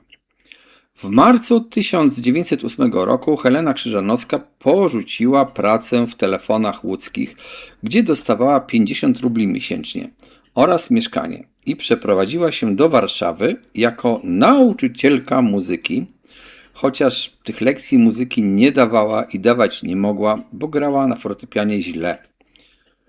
Chociaż rodzice pomocy jej nie dawali, bo środki własne były bardzo ograniczone, Krzyżanowska wynajęła w Warszawie w domu nr 23 przy Alejach Jerozolimskich bardzo porządne mieszkanie trzypokojowe, za którego umeblowanie zapłaciła przeszło 3000 rubli. Mieszkała tam, niczym się nie zajmując i mimo to nie krępowała się żadnymi wydatkami. Po pewnym czasie w jej posiadaniu znalazł się kapitał 5620 rubli i został on złożony w towarzystwie wzajemnego kredytu. A jeszcze później przyjmuje na siebie dług rodziców wynoszący 5000 rubli, który spłaciła gotówką. W 1908 roku Krzyżanowska udała się z siostrą Ireną, niezamężną, za granicę i przez całe 2 miesiące mieszkała w Brynie, dokąd przybył też i macoch. Z nim potem jedzie do Pragi i Wiednia, a następnie wraca do siostry do Brna. W październiku 1909 roku Krzyżanowska w towarzystwie macocha oraz Jana Starczewskiego, ojca zakonnika Izydora Starczewskiego, znowu odbywa podróż zagraniczną, ale tym razem pod nazwiskiem Heleny Macochowej. A ta zmiana nazwiska nastąpiła w następujący sposób. W styczniu 1909 roku Damazy Macoch namówił swojego 19-letniego brata Franciszka, żeby ożenił się z Heleną Krzyżanowską, obiecując dać jej 10 000 rubli posagu. Franciszek Macoch był wtedy pomocnikiem pisarza w gminie Lipie w powiecie częstochowskim. Otrzymawszy zgodę brata, Damazy wezwał go do Częstochowy i posłał do Jana Morzykowskiego, u którego też Franciszek poznał się z Krzyżanowską i oświadczył się jej. Oświadczyny zostały przyjęte. Franciszek Macoch i Helena Krzyżanowska traktowani byli jak narzeczeni i nawet oznaczono dzień ślubu. Pewnego dnia Krzyżanowska powiedziała narzeczonemu, żeby po ślubie nie był zazdrosny. Słowa te skłoniły Franciszka do bliższego przyjrzeniu się stosunkowi, jaki zachodził między jego bratem a Krzyżanowską. Po pewnym czasie nabrał on przekonania, że są oni kochankami i dlatego ślub nie doszedł do skutku. Wtedy Damazy opowiedział krewnym i znajomym, że brat jego umarł, lecz na łożu śmierci poślubił Krzyżanowską. Ona powtarzała to samo i nawet zaczęła nosić żałobę tak jakby po zmarłym swym mężu. Do swojej siostry, Zofii Zajączkowskiej, napisała, że po mężu otrzymała spadek wynoszący kilka tysięcy rubli. Aby móc się zwać od tego czasu macochową, Krzyżanowska potrzebowała odpowiednich dokumentów, a ich sporządzeniem i dostarczeniem zajął się Damazy Macoch. Najpierw udał się on do grawera Lucjusza Cyganowskiego i zamówił u niego pieczęć z herbem państwowym i z napisem Urzędnik Stanu Cywilnego Parafii Przymiechy. Gdy pieczęć była gotowa, sfabrykował świadectwo z datą 20 kwietnia 1909, w którym zaświadczał, że Kacper Macoch w dniu 28 lutego 1909 roku zawarł związek małżeński z Heleną Katarzyną, córką Mikołaja Krzyżanowską. Na świadectwie tym znajdowała się pieczęć zrobiona przez Cyganowskiego i sfałszowany podpis proboszcza parafii Parzymiechy księdza Aleksandra Dakowskiego. Gdybyście gubili się w tej liczbie imion różnych macochów, to przypomnę wam, że imię Kacper to było imię nadane na chrzcie właśnie temu Damazemu, czyli on w zasadzie poświadczył, że sam ożenił się z tą Heleną Krzyżanowską. Damazy Macoch wyprodukował też kolejny dokument stwierdzający śmierć Kacpra Macocha i to, że pozostawił on po sobie żonę Helenę Katarzynę z Krzyżanowskich. Z tymi fałszywymi dokumentami Macoch udał się do Drzewicy w powiecie opoczyńskim, gdzie wtedy Krzyżanowska zapisana była do ksiąg ludności i w urzędzie gminnym zażądał wydania paszportu dla wdowy po Kacprze Macochu, Heleny Krzyżanowskiej. Dokumentów żadnych wówczas Macoch nie złożył, lecz powołał się na swój strój i prosił, żeby wierzono mu jako księdzu zakonnikowi na słowo. Po pewnych wahaniach wydano ten paszport i z tym paszportem później Krzyżanowska mieszkała w Warszawie. Po nieudanej próbie ożenienia Franciszka Macocha z Heleną, Damazy zbliżył się do swojego bratanka Wacława Macocha, z którym do tego czasu pozostawał w stosunkach nieprzyjaznych. Od 1902 do 1907 Wacław służył w Częstochowie jako urzędnik pocztowy i w owym czasie mieszkał w domu Jana Chęcińskiego, z którym przyjaźnił się i którego szanował. U Damazego Macocha prawie nigdy nie bywał, a w rozmowach z Chęcińskim wyrażał się o nim jak najgorzej. Pewnego dnia ze wstrętem opowiedział nawet Chęcińskiemu, jak Damazy proponował, aby zaprowadzić go do kobiet złego sprawowania. A gdy Wacław wręcz odmówił, pojechał Damazy w tym celu do Warszawy. Chęciński, który dobrze znał Damazego ze złej strony, radził Wacławowi, ażeby trzymał się od niego jak najdalej. Kiedyś, w 1907 roku, spacerując po Alei Częstochowskiej, Chęciński spostrzegł Damazego Macocha idącego z jakąś młodą kobietą. Na pytanie, co to za jedna, Wacław odpowiedział, że to kochanka księdza Damazego i że pracuje w telefonii w Łodzi, a przyjeżdża ciągle do klasztoru. W 1907 roku Wacław Macoch został przeniesiony do Kalisza, a następnie do granicy i przez pewien czas Chęciński stracił go z oczu. Na wiosnę 1910 Wacław Macoch przyjechał w odwiedziny do Chęcińskiego i w rozmowie prosił, aby znaleźć mu narzeczoną, która miałaby posagu z jakieś 5000 rubli. W maju tego roku Macoch powtórnie przyjechał do Chęcińskiego i oznajmił, że żeni się. Powiedział też, że dostaje 20 000 rubli posagu, że narzeczona ma kosztowności o wartości kilka tysięcy rubli i ma gotówkę złożoną w jednym z banków i to jest kwota około 6000 rubli. Oraz, że dzień ślubu jest wyznaczony i że wesele odbędzie się w hotelu europejskim w Warszawie i że ma nadzieję, iż Chęciński z żoną na wesele przyjadą. Gdy Wacław pokazał fotografię narzeczonej, a Chęciński zdumiony wielce poznał na niej tę, którą Wacław nazwał kochanką księdza Damazego, zaczął on namawiać Wacława, żeby się nie żenił. Wtedy Wacław powiedział, że wszystko jedno mu jest, kto będzie jego żoną, bo chodzi o pieniądze. Ale rady Chęcińskiego wydały mu się niemiłe, więc pożegnał się i wyszedł. 21 maja 1910 w klasztorze częstochowskim odbyły się zaręczyny Wacława Macocha z Heleną Krzyżanowską, na których był obecny oczywiście Damazy Macoch. Między trzema tymi osobami rozpoczęła się wymiana listów doskonale ilustrująca wzajemny ich stosunek. Helena Krzyżanowska zakochała się w narzeczonym całą duszą.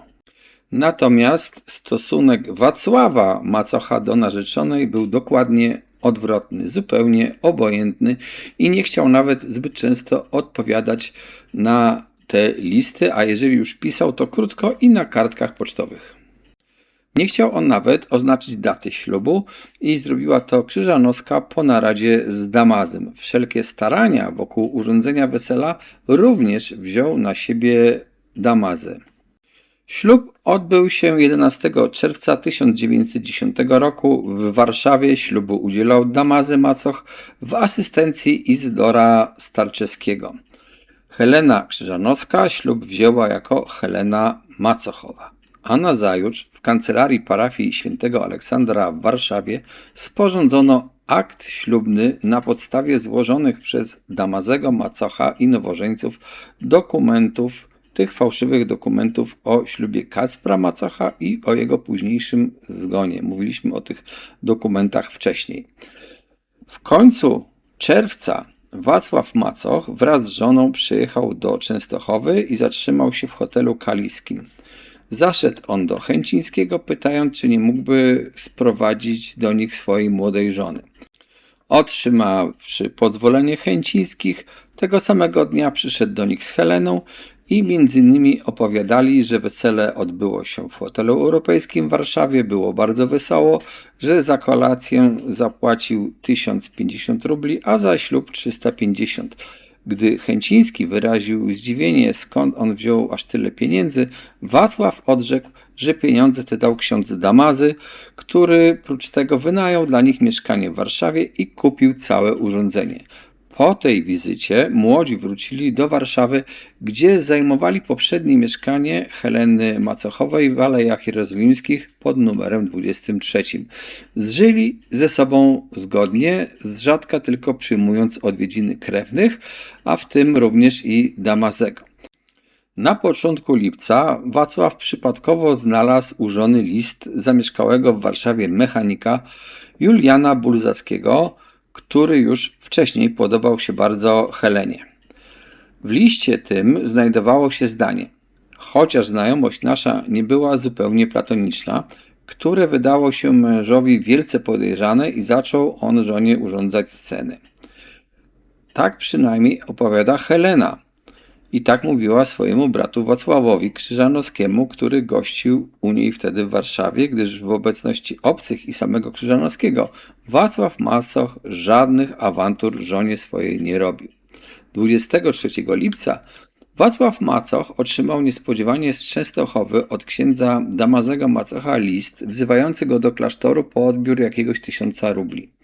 List ten czytał i Wacław Krzyżanowski. Na 2 tygodnie przedtem Damazy Macoch wziął nie wiadomo po co od cieśli klasztornego Józefa Bernatowicza do celi swojej topór, który potem zniknął bez śladu. Po przyjeździe do Częstochowy Wacław na chwilę wpadł do Chęcińskiego i powiedział mu, że idzie do księdza Damazego do klasztoru, aby rozmówić się w bardzo ważnej sprawie. Dodał też, że bardzo żałuje, że rady co do niebrania ślubu nie posłuchał. Żegnając się, Wacław obiecał, że przed wyjazdem z Częstochowy odwiedzi jeszcze Chęcińskiego, ale nie przyszedł do niego, a 26 lipca trupa jego znaleziono w Sofie, właśnie w tym rowie, o którym mówiliśmy na samym początku naszej audycji. Część 9. Postępowanie Damazego po zabójstwie, a przed rozpoczęciem pościgu.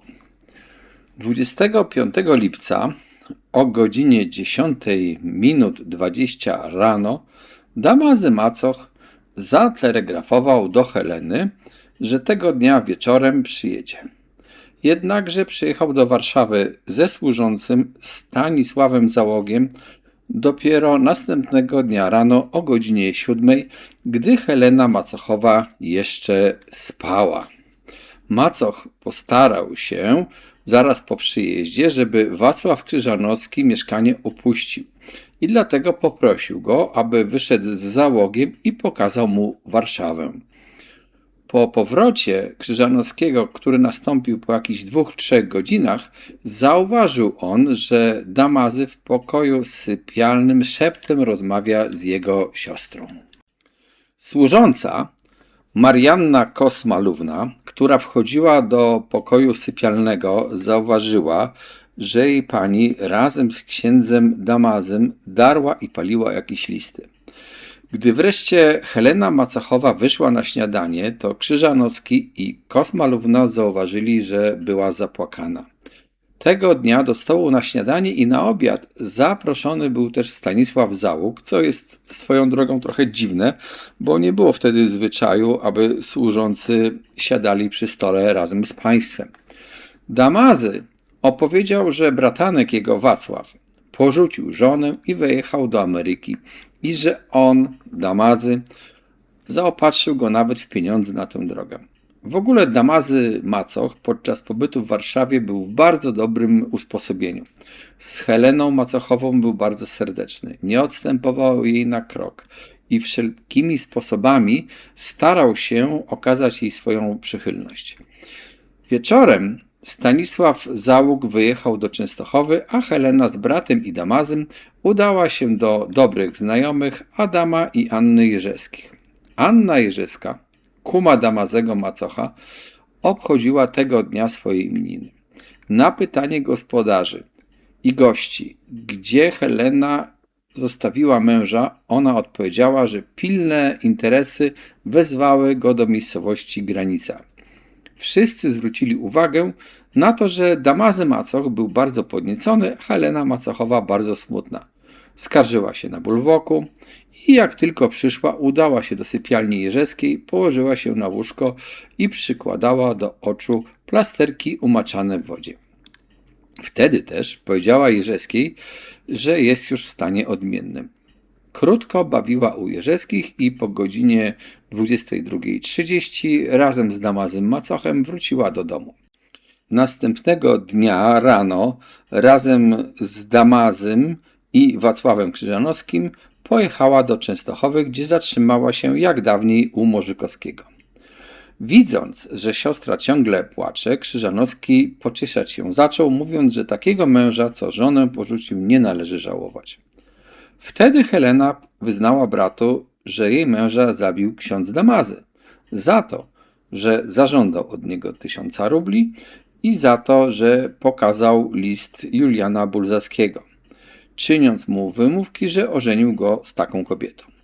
Dodała też, że o zabójstwie Macoch powiedział jej jeszcze w Warszawie i prosiła, żeby brat o tym nikomu nie mówił.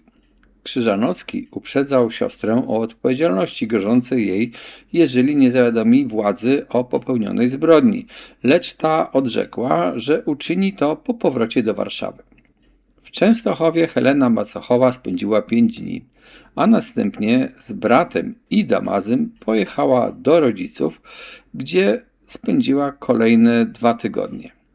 Następnie odwiozła Damazego do Warszawy i po 2 dniach powróciła znów do rodziców. W tym czasie Damazy Macoch rzadko ukazywał się w klasztorze. Cały czas spędzał bądź w Warszawie, bądź w rozjazdach, a w połowie września zupełnie porzucił Częstochowę.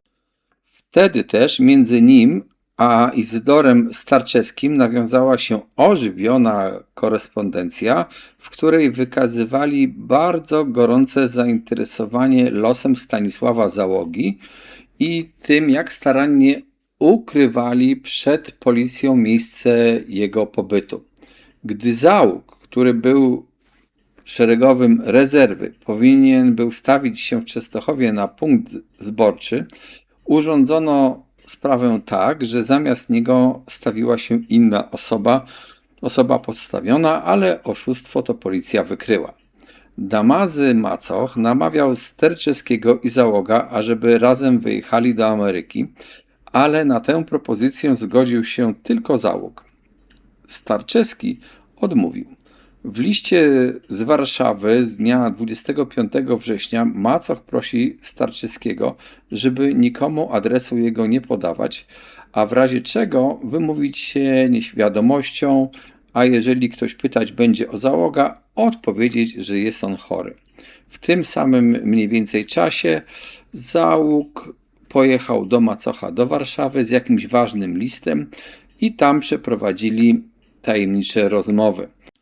27 września Macoch wynajął w Warszawie przy ulicy Żelaznej 31 nowe mieszkanie, jak powiedział zarządcy, dla swojej siostry Heleny Macochowej i przeprowadził ją tam 30 września. Na 2 dni wcześniej otrzymał on z poczty jakiś list, który zniszczyła macochowa po przeczytaniu. 1 października Adam Jerzewski otrzymał z Częstochowy depeszę dla Damazego od Starczewskiego, w którym powiedziano, że dotychczas wszystko dobrze, ale że przyjechać tego samego dnia nie może. 2 października Damazy z Heleną wyjeżdża z Warszawy do Zajączkowskich, do Szreniawy w guberni kieleckiej.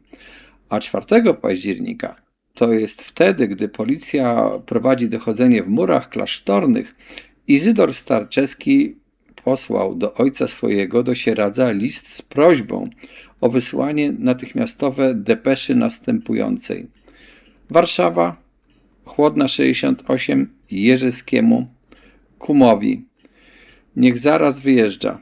Niebezpieczeństwo grozi. 31. Stach. Telegram ten istotnie wysłano z Sieradza 5 października i tego samego dnia wręczono go Jerzewskiemu. Ale adresatowi nie można go było doręczyć, gdyż Damazy macoch już wyjechał. A co się potem działo i jak następował pościg za Damazem, no to opowiedziałem wam już wcześniej. Dla uzupełnienia dodam tylko, że 6 października aresztowano również Helenę Macochową. Aresztowano ją w Szreniawie, gdzie znaleziono przy niej około 660 rubli w monecie rosyjskiej, austriackiej i francuskiej, dowód 4 Warszawskiego Towarzystwa Wzajemnego Kredytu na złożone 5620 rubli, znaczną ilość przedmiotów złotych ozdobionych brylantami, a m.in. 11 starożytnych złotych dukatów. Część 10. Zeznania Damazego złożone w śledztwie przed władzami rosyjskimi. Pieniądze i trzecia wersja zabójstwa według macocha. Jak pewnie zauważyliście, w czasie aresztowania macochowa miała przy sobie całkiem niezłą kwotę pieniędzy, no i też jakieś inne rzeczy również wartościowe. A przecież ona nie pracowała wcześniej, była telefonistką, więc te pieniądze, jak się można domyśleć, posiadała od Damazego macocha. A zatem skąd Damazy macoch miał te pieniądze? Przecież to był zakonnik. Zakonnik, wydaje się, powinien być osobą raczej ubogą. Tak nam się przynajmniej dzisiaj wydaje. Wyjaśnimy też właśnie, dlaczego Damazy miał te pieniądze, jak je zdobywał, ale najpierw też opowiem kolejną wersję zabójstwa opowiedzianą przez macocha. To już trzecią. Wątek pieniędzy jest dość istotny, bo przecież powiedziałem wam, że najważniejszym pytaniem, jakie zadam, jest to, dlaczego Damazy macoch zabił Wacława. A przyczyny mogą być dwie, albo nawet trzy. Może być po prostu miłość, mogą być pieniądze, a może po prostu nagle gwałtowne uniesienie z powodu obrazy. No i właśnie dlatego też trzeba wyjaśnić wątek pieniędzy. Po aresztowaniu i przesłuchaniu Damazy macoch został wydany przez władze austriackie władzom rosyjskim, które postawiły mu zarzut dokonania zabójstwa z premedytacją, czemu macoch zdecydowanie zaprzeczał. W zeznaniach składanych rosyjskim urzędnikom powtarzał na ogół to samo, co mówił w Krakowie komisarzowi policji Jasińskiemu, ale też dodał, że przed ślubem wtajemniczył Wacława w stosunek swój do Heleny Krzyżanowskiej, a nawet opowiedział mu o fałszach, na których mocy Krzyżanowska przybrała nazwisko macoch. Ale tamten odrzekł, że przeszłość nie obchodzi go, lecz przyszłość. Wacław był w ogóle zapalczywym awanturnikiem, bezustannie domagał się pieniędzy od Damazego i urządzał skandale. Po weselu Wacław zaczął mówić źle o swojej żonie, przebąkiwał o jej nieporządnym prowadzeniu się. Mówił, że postara się wyciągnąć z niej jak najwięcej pieniędzy i pojedzie do Ameryki, a w końcu oświadczył, że się rozwiedzie. 21 lipca on, Damazy, wysłać miał nowożeńcom pieniądze na zapłatę komornego, ale chcąc pomówić z Wacławem, wezwał go do siebie do Częstochowy. ten przyjechał i przywiózł fotografię, na której żona jego figurowała z 2 mężczyznami oraz list Juliana Bulzackiego zawierający przypuszczenie, że był on kochankiem Heleny Macochowej. W niedzielę 23 lipca podczas mszy świętej Wacław nie ukląkł w czasie podniesienia, za co on, Damazy, zrobił mu uwagę. Wtedy Wacław zaczął urągać religii i duchowieństwu, a po przyjściu do celi nie przestawał wymyślać żonie. Wymysły te nie ustały i po obiedzie, podczas którego on, oskarżony, dużo pił. W nocy Wacław miał spać w pierwszym pokoju celi, a Damazy w drugim. Gdy Damazy się rozebrał i położył do łóżka, do jego pokoju wszedł w bieliźnie Wacław i znowu zaczął mu wymawiać, że ten obdarzył go żoną z kabaretu i daje mu za mało pieniędzy. Wtedy on, oskarżony, nie wytrzymał i zwymyślał Wacława, a wtedy Wacław uderzył go w twarz i udał się do swojego pokoju, gdzie wkrótce zasnął. Damazy długo zasnąć nie mógł, myśląc o tym, co się stało. I taka go w końcu złość porwała, że chwycił topór i pobiegł do drugiego pokoju i zabił krzywdziciela. Topór miał od 2 tygodni, bo wypożyczył go od stolarza klasztornego Bernatowicza, ażeby sobie drewek narąbać i zabezpieczyć nimi ubranie od moli. Po zabójstwie wyspowiadał się przed jednym z najstarszych zakonników klasztoru i ten po odpuszczeniu mu grzechów powiedział, że dusza Wacława poszła do Boga, a ciało nie stanowi różnicy, gdzie będzie leżeć i dlatego trzeba ukryć je i wywieźć z klasztoru w celu uniknięcia skandalu. Tak też Damazy postąpił. Potem parokrotnie spowiadał się jeszcze przed przyjacielem Izydorem Starczewskim, lecz o zabójstwie nie wspomniał. Helenie Macochowej po przyjeździe do Warszawy powiedział, że zabił jej męża. Ta zemdlała, a gdy wróciła do przytomności, chciała jechać do trupa i powiadomić o wszystkim władzę, ale powiedział jej, żeby tego nie czynić, bo on się zastrzeli. Następnie z gazet dowiedział się, że aresztowano niewinnych i chciał nawet złożyć zeznanie, ale wstyd mu się zrobiło i zamiar ten porzucił. Gdy policja po Rogorzach wpadła na ślad i zwróciła uwagę na klasztor, to do Warszawy, gdzie wtedy Macoch mieszkał, przyjechał Stanisław i radził mu uciekać. Za radą załoga dał on przedtem Józefatowi Błasikiewiczowi 13 rubli, a ten po otrzymaniu pieniędzy pocałował go w rękę i rzekł, że nie należy do tych, co trąbią. Co się zaś tyczy pieniędzy klasztornych i 5000 rubli z celi zmarłego skarbnika klasztoru, księdza Bonaventury Gawełczyka, o czym mówił w Krakowie komisarzowi policji, to o tym może powiedzieć, co następuje. Według przepisów Kościoła rzymskokatolickiego pieniądze dawane księdzom za mszę stają się własnością tego księdza, który mszę odprawia. Porządek taki zastał on, gdy wstąpił do klasztoru. Przeor klasztoru, ksiądz Rejman, żądał tylko, aby każdy zakonnik składał raporty co miesiąc. Ale jakieś mniej więcej 3 lata temu w klasztorze zaprowadzono komunę i niektórzy księdza należeli do niej, a inni do niej należeć nie chcieli i opuścili klasztor. Wśród niezadowolonych znajdował się też on, Damazy, oraz jego przyjaciel Izydor Starczyk oraz ksiądz Bazylii Olesiński. Chcieli oni także klasztor opuścić, ale zatrzymano ich, żeby nie było to zbyt rażące, gdy z klasztoru wyjdzie od razu aż tylu księży. Lecz pozostając w klasztorze, nowym przepisom oni poddać się nie chcieli, wskutek czego niektórzy zakonnicy z księdzem Piusem Przeździeckim na czele złożyli prośbę do Ojca Świętego o zaprowadzenie w klasztorze jasnogórskim komuny obowiązkowej. Papież delegował do klasztoru karmelitę Lamosza i po przedsięwziętym dochodzeniu zdecydował, żeby wszyscy zakonnicy obowiązkowo do komuny należeli. Działo się to w 1907 roku.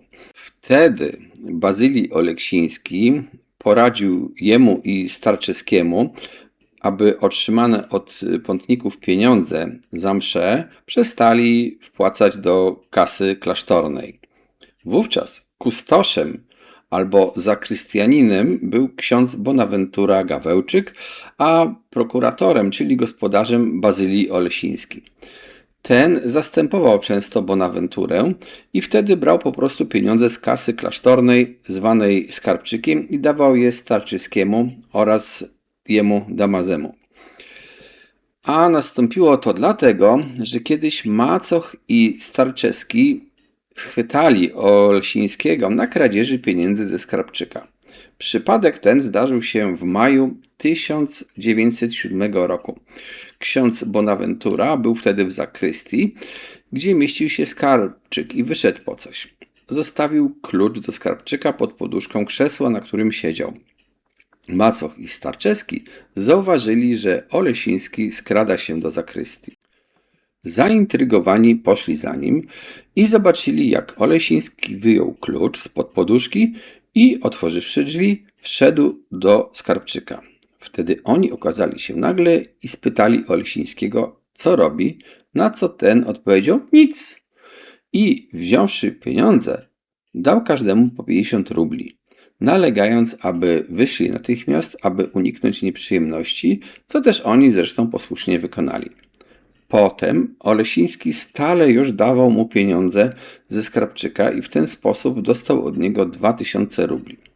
Prócz tego oskarżony przywłaszczył sobie około 10 000 rubli z pieniędzy, które otrzymał podczas swojego 8-letniego pobytu w klasztorze od pątników na msze.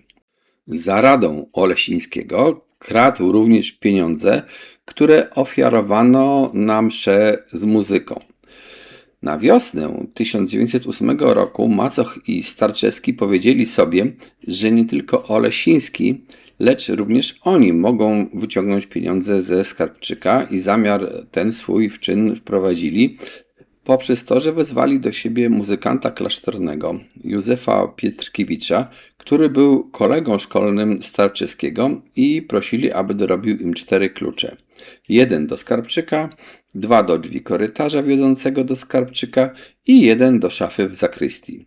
Odbitki woskowe dostarczyli Pietrkiewiczowi sami i powiedzieli mu też, do czego te klucze są im potrzebne. Pietrkiewicz zgodził się, klucze przygotował, za co dostał 30 rubli. Klucze podrobiono bez wiedzy Olesińskiego i miał je u siebie albo Macoch, albo Starczewski. Gdy następnie zmieniono zamki u drzwi korytarza wiodącego do skarbczyka, to on, za radą Starczewskiego, kazał dorobić nowe klucze ślusarzowi w Częstochowie Jakubowi Starczewskiemu, który był bratem stryjecznym zakonnika, lecz któremu o ich przeznaczeniu nie mówił. Ile pieniędzy skradziono przy pomocy tych kluczy, ściśle określić on tego nie może. Przypuszcza tylko, że było to między 8 a 9 tysięcy rubli. Ze skarbczyka wziął także około 7 tysięcy rubli i pieniędzmi tymi podzielił się ze Starczewskim. Na własną zaś rękę skradł jeszcze z zakrystii od 1000 do 2000 rubli. W styczniu 1910 roku przerobione zostały wszystkie drzwi, od których on ze Starczewskim miał klucze podrobione, i dlatego w lipcu wyrzucił je na strych. A jeszcze w drugiej połowie stycznia 1910 roku, po śmierci księdza Gawełczyka, przeor Rejman polecił Macochowi i Olesińskiemu zrekwidować celę zmarłego. Gdy weszli tam, Olesiński wyjął wmurowaną w ścianę szafkę i znalazł w niej 20 tysięcy rubli w listach zastawnych oraz testament Gawełczyka. Z sumy tej 15 tysięcy wręczyli Rejmanowi, a pozostałe 5 tysięcy Olesiński zabrał i dzielił je w ten sposób, że sobie wziął 3 tysiące, a Macochowi dał tylko 2000 rubli. Olesiński zabrał również testament Gawełczyka i zaniósł go przeorowi Rejmanowi.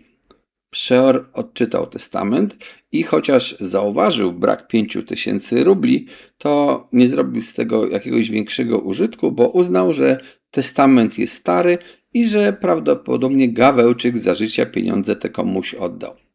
Nic dziwnego, że takie zeznania macocha rozbudziły ciekawość władz co do tego, jak wyglądają stosunki klasztorne i sprawa pieniędzy. No, powiem szczerze, cały obraz tej sytuacji można opisać słowami: albo to była naiwność, albo bałagan, albo działanie celowe. Nie będę opisywał wszystkich afer związanych z pieniędzmi, pokrótce powiem tylko to, co związek ma ze sprawą macocha. W myśl statutu zakonu Paulinów zakonnik nie powinien mieć przy sobie żadnych pieniędzy, z wyjątkiem przypadków, gdy otrzymuje chwilowo pieniądze na jakiś oznaczony cel, gdyż całe utrzymanie zakonnik dostaje od klasztoru. Ale począwszy od 1864 roku w klasztorze jasnogórskim statutu tego zaprzestano przestrzegać i zakonnicy dostawali na rękę pieniądze za wiedzą przeora, te, które były zapłacone za msze przez nich odprawiane. Za pieniądze te powinni byli ubierać się, leczyć i pokrywać nimi również swoje drobne wydatki. W lutym 1895 roku na przeora wybrano księdza Eusebiusza Reimana, który starał się znowu wrócić do tego statutu zakonnego. Starym zakonnikom pozwalał zostać przy tych takich porządkach wprowadzonych w 1864 roku. Ale zażądał, żeby młodzi zakonnicy składali raporty co miesiąc o otrzymanych przez nich wpłatach i wydatkach i resztę, to co było różnicą, wpłacali do kasy klasztornej. Kontrola nad ścisłym spełnieniem tego rozporządzenia była bardzo trudna, jeżeli nie powiedzieć iluzoryczna, bo obliczyć kto jaki miał dochód i jakie wydatki nie było żadnej możliwości i należało polegać po prostu na tym, że ten zakonnik powie prawdę. W 1907 roku Stolica Apostolska wydelegowała do Częstochowy karmelitę bosego księdza Lamosza, który wprowadził komunę obowiązkową. Zakazał zupełnie zakonnikom przyjmować na potrzeby własne jakiekolwiek pieniądze. Wyjątek zrobiono tylko dla starszych, ale i ci w następstwie dobrowolnie przyłączyli się do komuny. W ten sposób macoch, Starczewski i Olesiński, jako młodzi zakonnicy, powinni poddać się przepisom komuny. Sprawa kluczy do skarbczyka wyglądała mniej więcej tak, jak opisał to macoch w swoich zeznaniach. Z dochodów klasztornych te pieniądze, które otrzymywano ze skarbonek i stac, dostawał bezpośrednio przeor. Inne ofiary przechodziły przez kustosza. Z ofiar na msze kustosz zapisywał tylko sumy większe, mniejsze zaś nieprzeliczone leżały w skarbczyku, gdyż dawano je księżom świeckim z powodu niemożności dla braku odpowiedniej liczby zakonników odprawienia wszystkich mszy zamówionych w klasztorze. Takich pieniędzy mszalnych nazbierało się w skarbczyku, szczególnie po świętach, dużo, czasami 6000 rubli albo i więcej, i rachowano je dopiero wtedy, gdy wydawano księżom. Zazwyczaj mszy odprawiano tyle, ile było półroblówek, a ludzie dawali czasami więcej niż pół rubla. Kustosz prowadził 3 księgi kasowe. Do jednej zapisywał ofiary znaczne na msze z muzyką i śpiewem. Do drugiej pieniądze w walucie austriackiej, do trzeciej pieniądze wypłacane obcym księżom. Do 1910 roku kustoszem był Bonaventura Gawełczyk, który zmarł 20 grudnia 1909 roku. Gawełczyk uchodził za człowieka bardzo bogatego i już tę historię o pieniądzach znalezionych w jego celi i o testamencie opowiedziałem i nie będziemy tego wątku teraz rozwijać. Po Gawełczyku mianowano kustoszem Olesińskiego, który był wcześniej prokuratorem. Słowo prokurator może tu mylić. Nie chodziło o prokuratora sądowego, tylko o funkcję zakonną. Prokurator klasztoru był kimś w rodzaju ekonoma albo administratora majątku, człowiekiem od pieniędzy, rachunków, wydatków i spraw gospodarczych klasztoru. A więc właśnie kimś, kto w tej sprawie mógł mieć znaczenie, bo przecież afera kręciła się także wokół klasztornej kasy, skarbca i dostępu do pieniędzy. Olesiński prowadził księgi kasowe nieporządnie i gdy w następstwie tego zmuszono go, by urząd swój opuścił i przekazał go księdzu Piusowi Przyjdzieckiemu, tenże w żaden sposób nie mógł się w tych księgach zorientować i zniszczył stare, a zaprowadził nowe. W czasie śledztwa wykryto, że oprócz Damazego Macocha, który na Helenę Krzyżanowską wydawał ogromne pieniądze, kochankę miał też ksiądz Izydor Starczewski. Ten zakochał się w córce muzykanta klasztornego, młodziutkiej dziewczynie i uzyskał wzajemność. Ze związku tego w marcu 1907 roku przyszło na świat dziecko. W czasie ciąży i porodu Starczewski umieścił kochankę w jednym z przytułków warszawskich, dokąd też jej pieniądze przysyłał. Część 11. Zeznanie Macochowej oraz zeznania innych oskarżonych. W sprawie, jak powiedziałem, było więcej osób zamieszanych i przedstawię ich zeznania, ale dokonam w tym pewnych skrótów, to znaczy nie będę już powtarzał tego, co wiemy ze wcześniejszej naszej audycji, ale powiem to po prostu, co oni powiedzieli nowego lub odmiennego i to, co wnosi trochę więcej światła na temat samych oskarżonych, ich postawy. Warto też pamiętać, że oni byli oskarżonymi. Wobec tego starali często się wybielać w tych zeznaniach i też trzeba podchodzić z rezerwą do tego, czy mówili prawdę, czy też przedstawili taką wersję korzystniejszą dla siebie. I zacznijmy od pani Heleny Macochowej. Ona stwierdziła, że z Damazem Macochem poznała się 8 lat wcześniej, gdy po ukończeniu 4 klas liceum zaczęła pracować w telefonach łódzkich i w owym czasie przyjeżdżała często do klasztoru i była na spowiedziach u Macocha.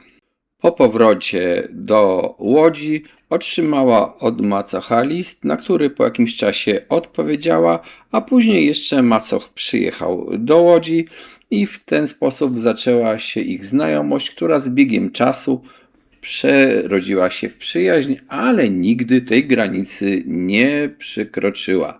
W 1908 roku na skutek nadwątlonego zdrowia porzuciła służbę w telefonach, gdzie zdobyła stanowisko urzędniczki 4 klasy i przeniosła się do Warszawy. W Warszawie dłużej niż rok mieszkała u niejakich Sitkiewiczów przy ulicy Teodora nr 2 i od 1 lipca 1909 roku przeprowadziła się do domu przy Alejach Jerozolimskich. Damazy Macoch odwiedzał ją w Warszawie, a ona ze swej strony często jeździła do Częstochowy. Gdy Macoch przyjeżdżał do Warszawy, na początku zatrzymywał się u swoich znajomych, ale później zatrzymywał się w jej mieszkaniu, gdzie nawet spędzał noce. Wówczas też Macoch dawał jej znaczne sumy, z których 5620 rubli wpłaciła do Towarzystwa Kredytu Wzajemnego, a z tych środków też spłaciła dług rodziców wynoszący 5000 rubli. Za pieniądze Macocha wyjeżdżała też za granicę, m.in. w podróż, którą przedsięwzięła z siostrą Ireną do Austrii. Macoch dał jej na to 1000 rubli. Gdy zapytała Macocha, skąd ma tyle pieniędzy, ten mówił, że to jego własny kawalerski fundusz, a następnie tłumaczył, że w klasztorze istnieje kasa ogólna, z której każdy zakonnik bierze tyle, ile mu potrzeba, a pozostałe dopiero pieniądze idą na klasztor. Gdy zaś ona zwróciła uwagę, że przecież w klasztorze istnieje komuna, Damazy rzekł, że komuna polega na tym, że w klasztorze wcześniej zamyka się wrota i dlatego trzeba wracać wcześniej i w ogóle są to prawidła, przy których pomocy starają się jak najbardziej zakonników krępować. Dlatego też ona zupełnie nie przypuszczała, że Macoch daje jej pieniądze skradzione w klasztorze. Kilkakrotnie macoch proponował jej, aby wyszła za niego za mąż. On zaś mówił, że chce klasztor opuścić i stan swój duchowny porzucić, ale ona na to zgodzić się nie chciała. Nie zgodziła się też, gdy proponował jej, aby wyszła za mąż za ojca jego Damazego.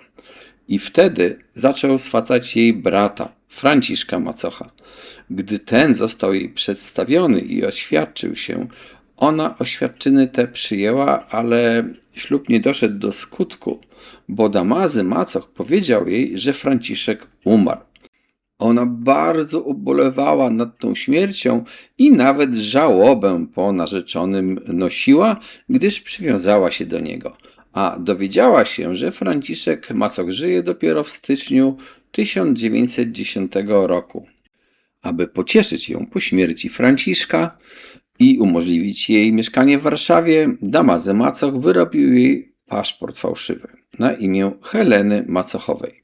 Dzięki temu mogła zamieszkać w Warszawie. Sprawa tego paszportu wydawała jej się bez większego znaczenia, bo była przekonana przecież, że Franciszek macoch istotnie umarł. Paszport ten oddała później Damazemu, gdy wyszła za mąż za Wacława macocha. Wacława poznała w maju 1910 w Częstochowie, dokąd wezwał ją Damazy, pisząc, że Wacław bardzo się nią zainteresował i gotów jest nawet oświadczyć się. Rzeczywiście, gdy przyjechała do Częstochowy, Wacław oświadczył się jej, a ona przyjęła jego zaręczyny. Zaś ich ślub odbył się w Warszawie 11 czerwca. Dokumenty potrzebne do ślubu składał Damazy.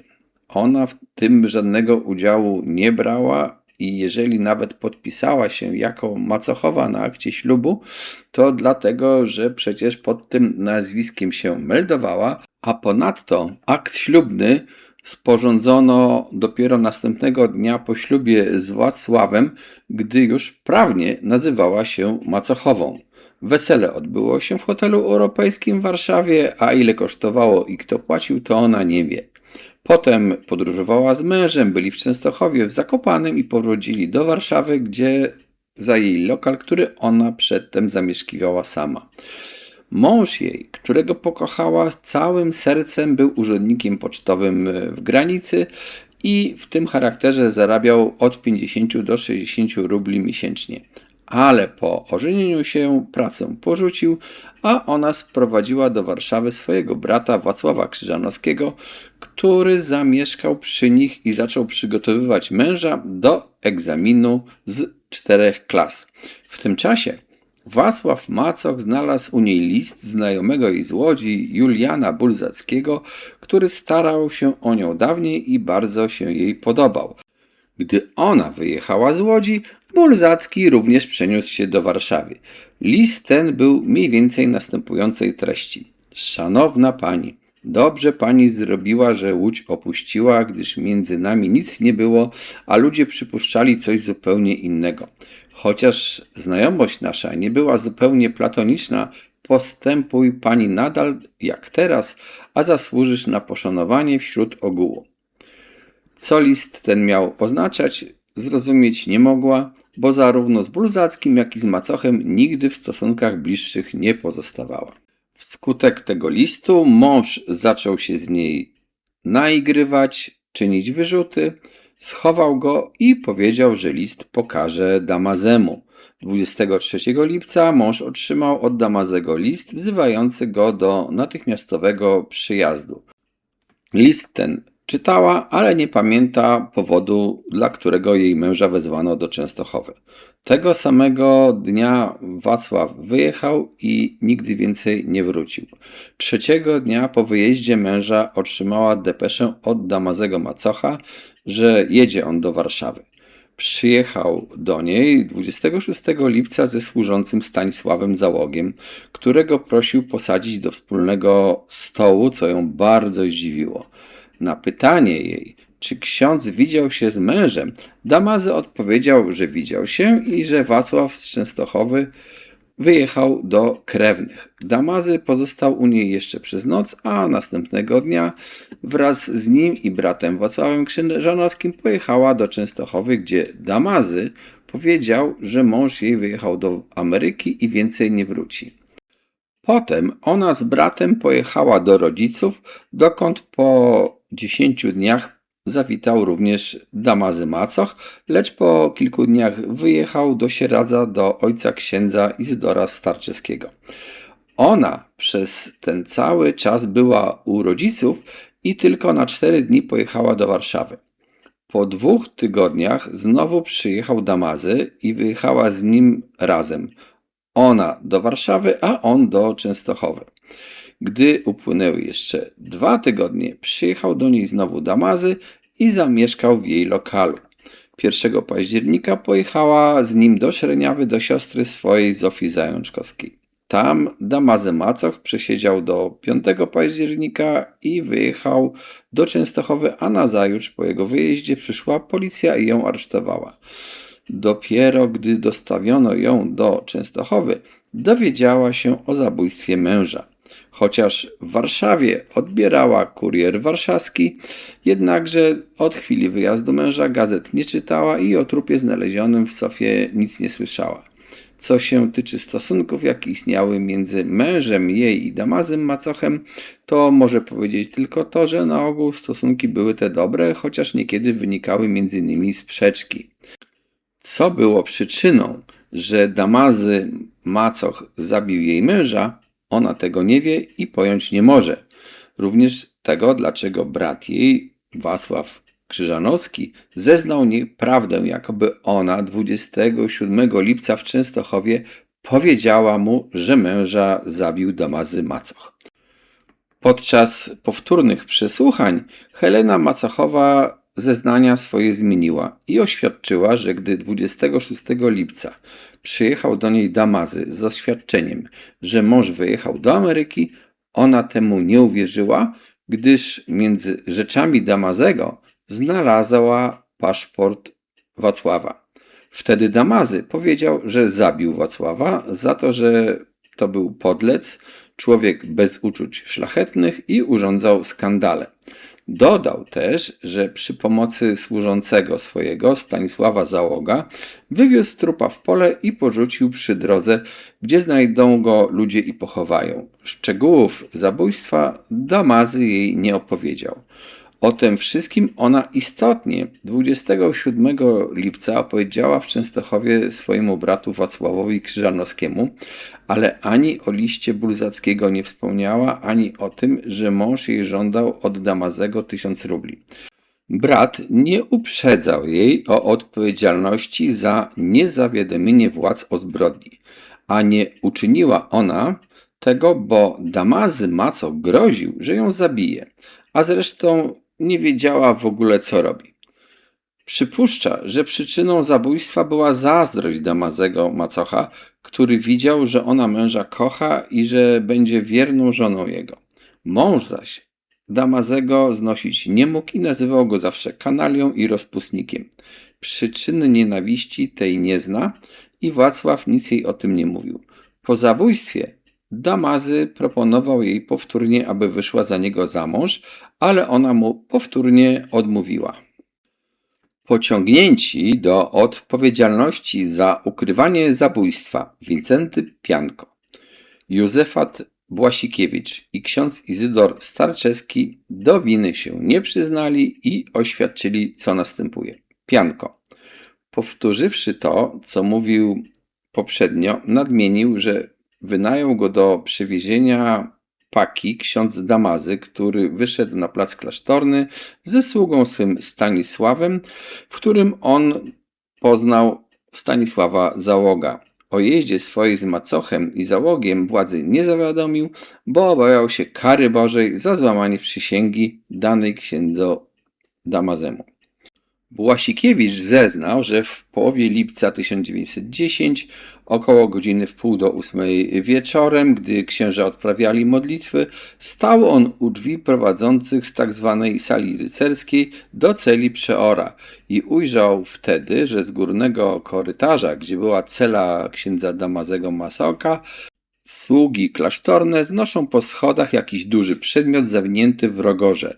Gdy załóg zobaczył go, to poprosił, aby on również pomógł zanieść ten ciężar do dorożki, co on uczynił.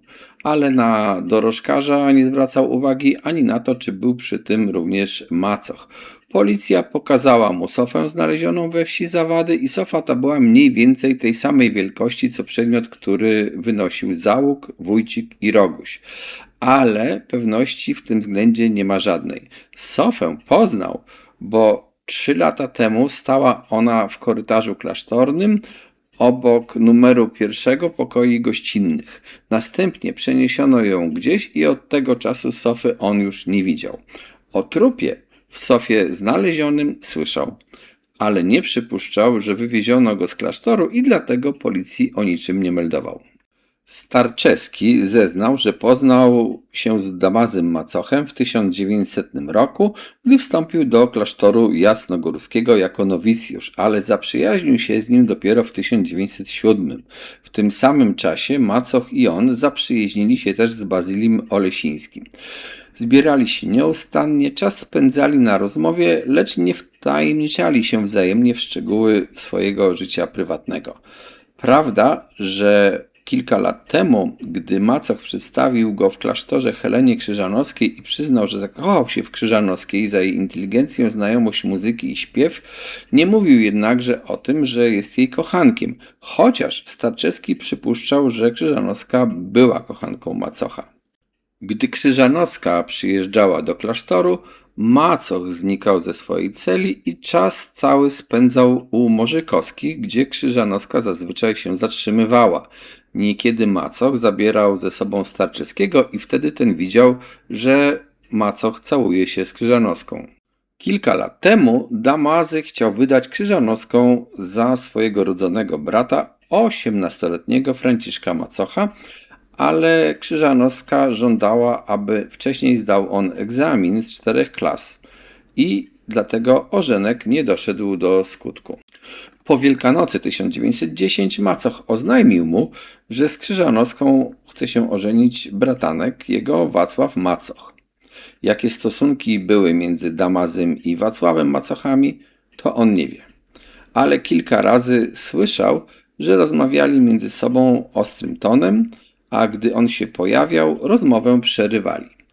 O zabójstwie Wacława zupełnie nic nie wiedział, gdyż 18 lipca 1910 roku otrzymał urlop bezterminowy do czasu, póki sobie jakiegoś nowego miejsca nie znajdzie. Był on wtedy w Kole na weselu swojego brata. Stamtąd pojechał do Włocławka, do biskupa, aby starać się o probostwo, po czym znów wrócił do brata i odebrał list od Macocha, w którym ten napisał mu, że rzucił klasztor ostatecznie i prosi o przybycie do Warszawy lub Sieradza dla rozmówienia się.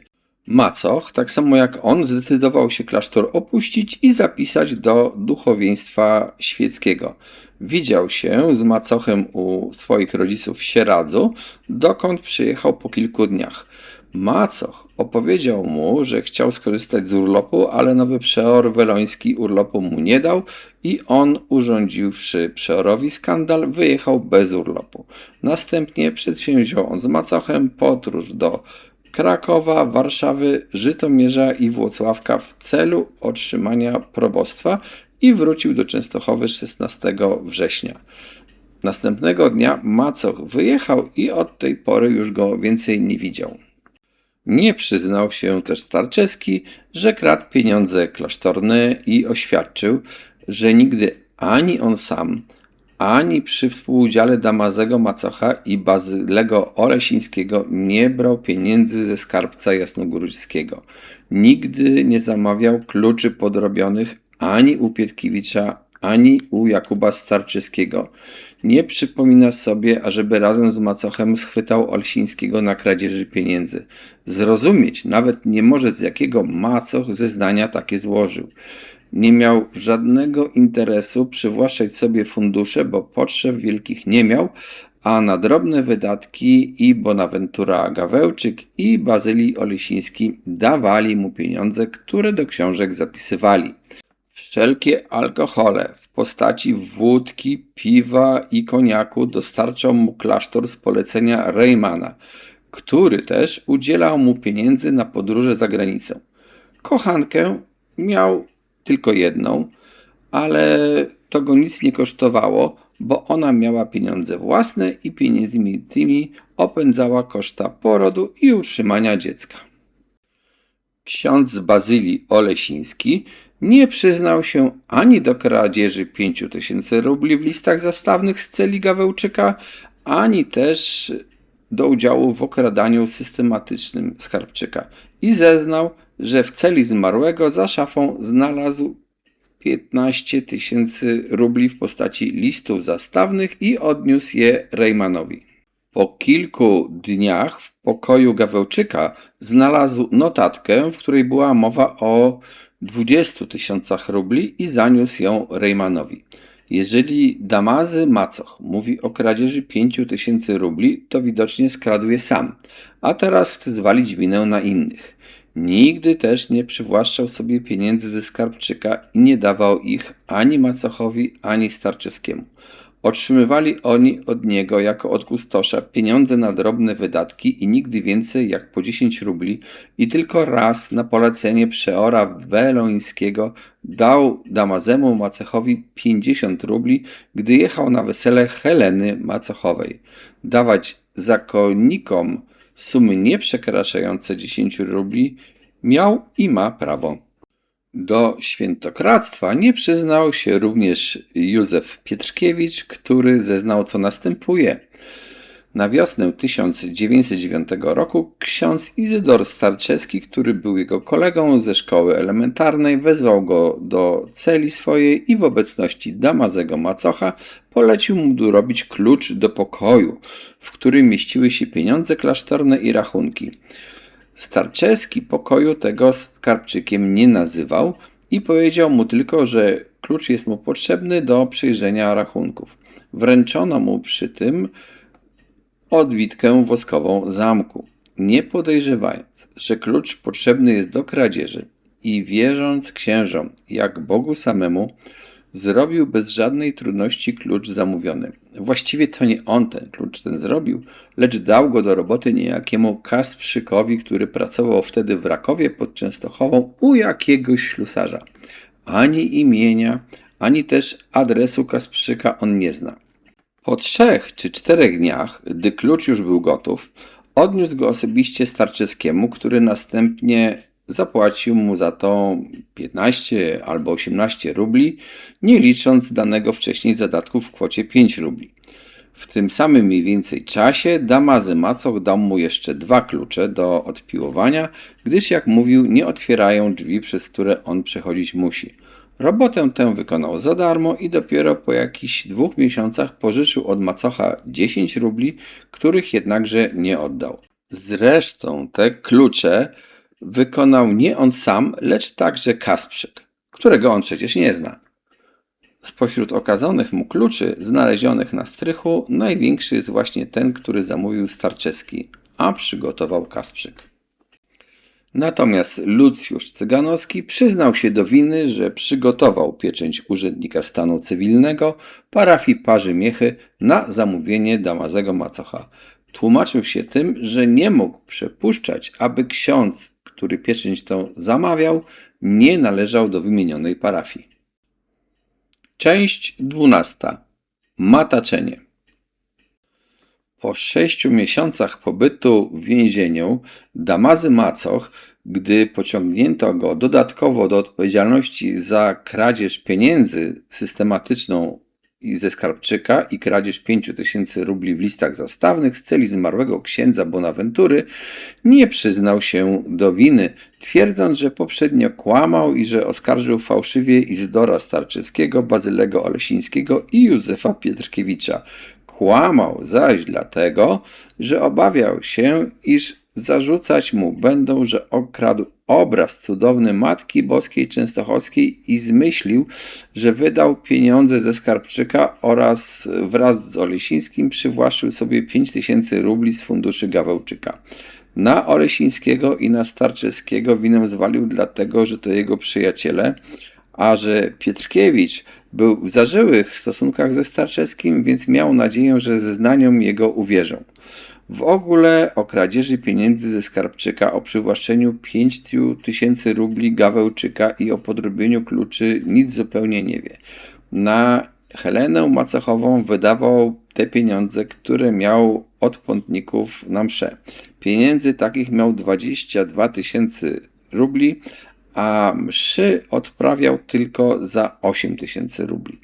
Przyznał się Damazy Macoch do tego tylko, że z pomocą osoby trzeciej podrobił pieczęć urzędnika stanu cywilnego parafii Parzymiechy i sporządził własnoręcznie świadectwo fałszywe o ślubie swym z Heleną Krzyżanowską, czyli o tym ślubie, gdzie przedstawiał się jako Kacper, i wypisu aktu o śmierci swojej.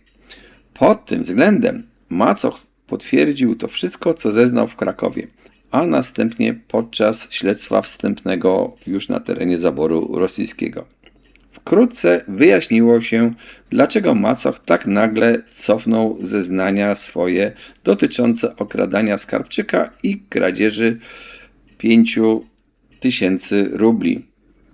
3 września 1911 roku, to jest już po zamknięciu śledztwa, prokurator Sądu Okręgowego w Piotrkowie otrzymał pocztą z Częstochowy list pisany po polsku i po łacinie, do którego przylepiona była mała karteczka w języku rosyjskim bez podpisu o treści następującej. List załączony znalazł przechodzień 2 miesiące temu koło więzienia w Piotrkowie, a że wedle wszystkiego prawdopodobieństwa dotyczy on osób pozostających w więzieniu śledczym, przeto list przysyłam tam, gdzie należy. Gdy zbadano ten list, to wynikło z niego, że jest to list pisany od jednego księdza do drugiego i że dotyczy sprawy Damazego Macocha. Wobec tego zatrudniono również kaligrafa, który dokonał ekspertyzy i stwierdził, że list napisany jest przez księdza Starczewskiego. Gdy pomocnik naczelnika więzienia Grabski i starszy dozorca Joachim Prut przesłuchiwali Starczewskiego z tytułu tego listu, dokonano jednocześnie rewizji w jego celi i w pończosze nad łóżkiem znaleziono 38 listów. Starczewski padł przed Grabskim na kolana, po rękach całować go zaczął, prosząc, aby listy te zniszczył, gdyż inaczej zginie.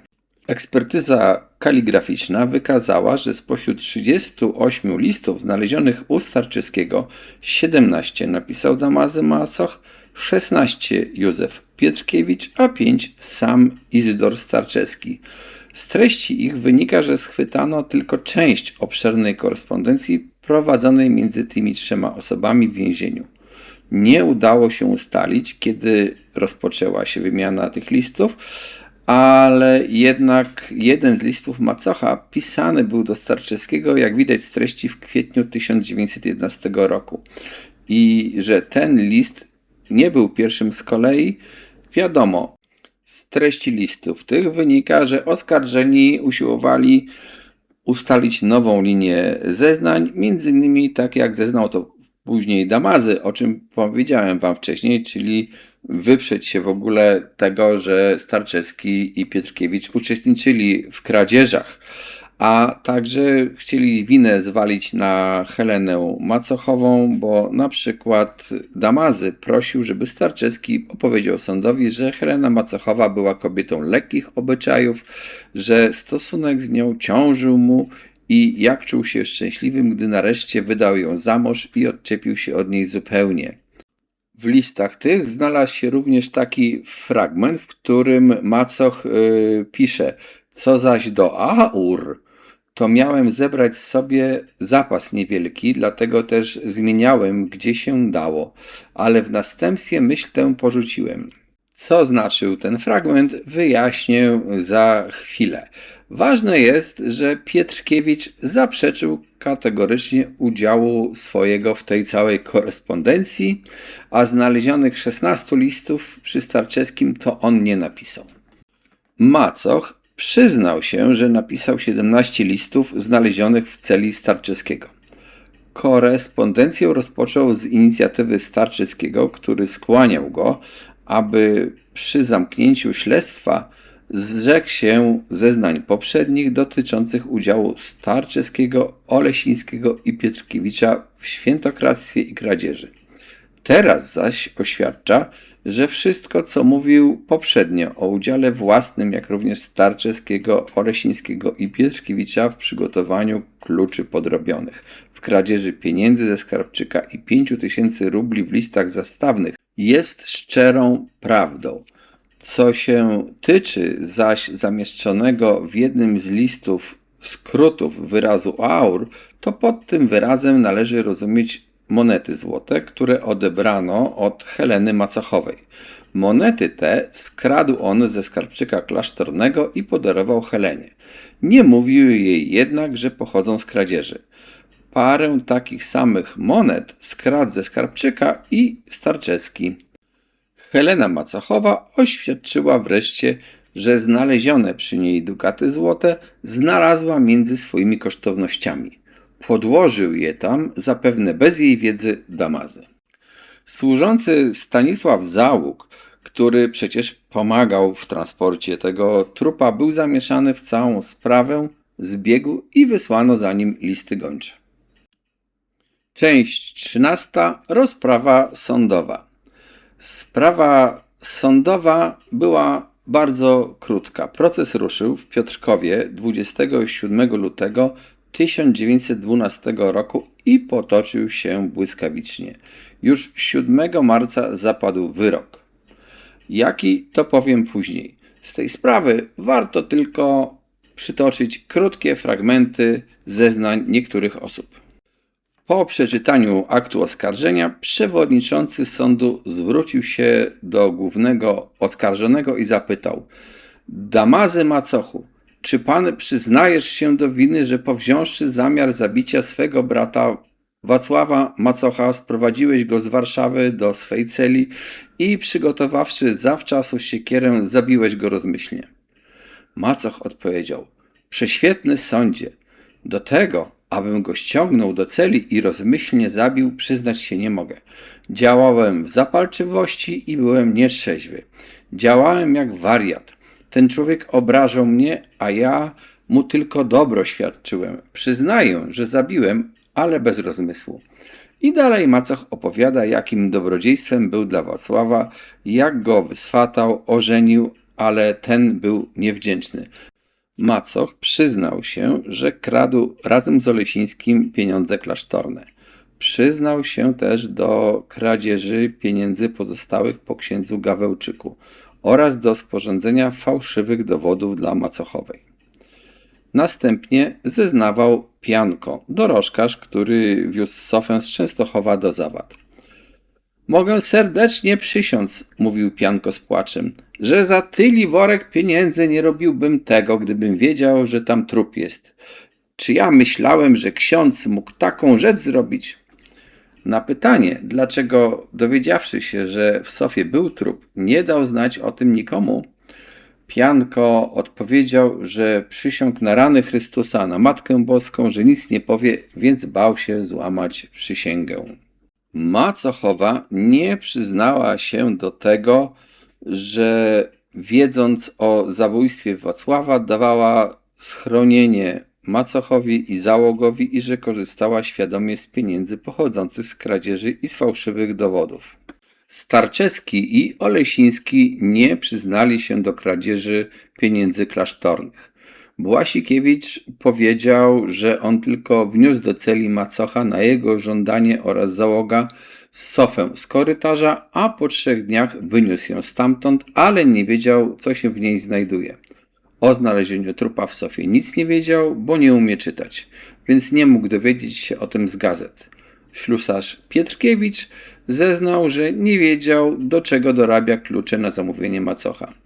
A obrońca pieczętarza Cyganowskiego, nieobecnego z powodu choroby, nie przyznał jego winy. Zeznawał też komisarz policji krakowskiej Jasiński, który pierwszy przesłuchał macocha po jego aresztowaniu w Krakowie i wydobył z niego przyznanie się do zbrodni. Między innymi mówił o tym, że Damazy macoch wraz ze Starczewskim i macochową nie jeden raz przyjeżdżali do Krakowa i po kilka dni tam bawili. Spędzili tam również słynną pamiętną noc z 23 na 24 września 1909 roku, kiedy to okradziono cudowny obraz w klasztorze jasnogórskim. Kiedy rano służący zajazdu, w którym nocowali, przyniósł im gazetę z wiadomością o tym świętokradztwie, macoch i Starczewski przyjęli ją tak obojętnie, że aż zdziwiło to służącego, wiedział bowiem, że są to zakonnicy z Jasnej Góry.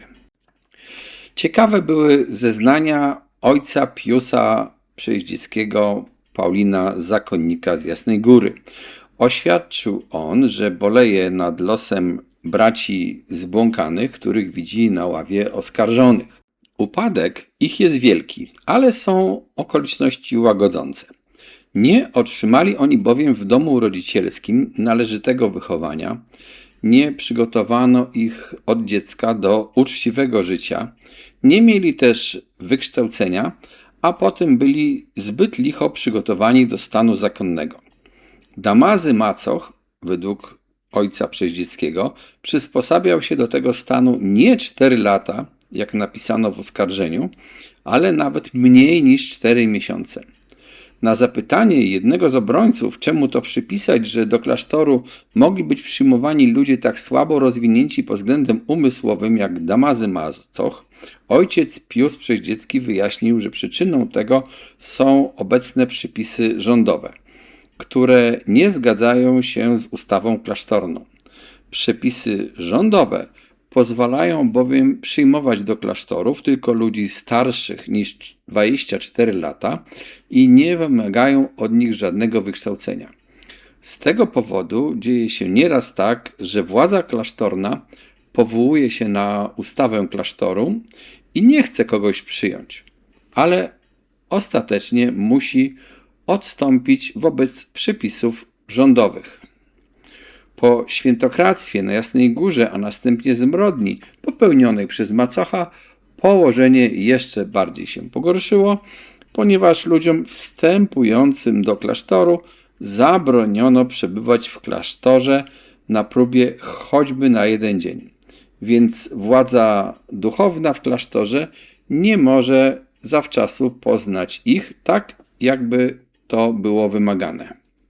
Ciekawe były też fragmenty wystąpień niektórych obrońców, którzy mówili, że napełnia ich zbrodnia macocha odrazą, nie chcą go bronić, ale muszą, bo każdemu się należy obrona. To tak mniej więcej w skrócie. Prasa relacjonuje, że główny oskarżony Damazy macoch swoje ostatnie zdanie wygłaszał bez ładu i składu, niezmiernie wzruszony. Treść jego przemówienia była mniej więcej taka: doskonale wiem, jak obraziłem swój naród, zgrzeszyłem i jestem przygotowany na pokutę. Błagam naród o przebaczenie, bo zraniłem go w serce. Proszę o karę, ale i o miłosierdzie, jak dla człowieka, w imię Chrystusa, który powiedział: przebaczcie, a będzie wam przebaczone. Błagam o przebaczenie cały naród i ojców Paulinów i wszystkich. A Helena macochowa oskarżała bez litości macocha, zwalając całą winę na niego. Inni oskarżeni powtarzali, że są niewinni. Część 14. Pytania do słuchaczy i wyrok sądu.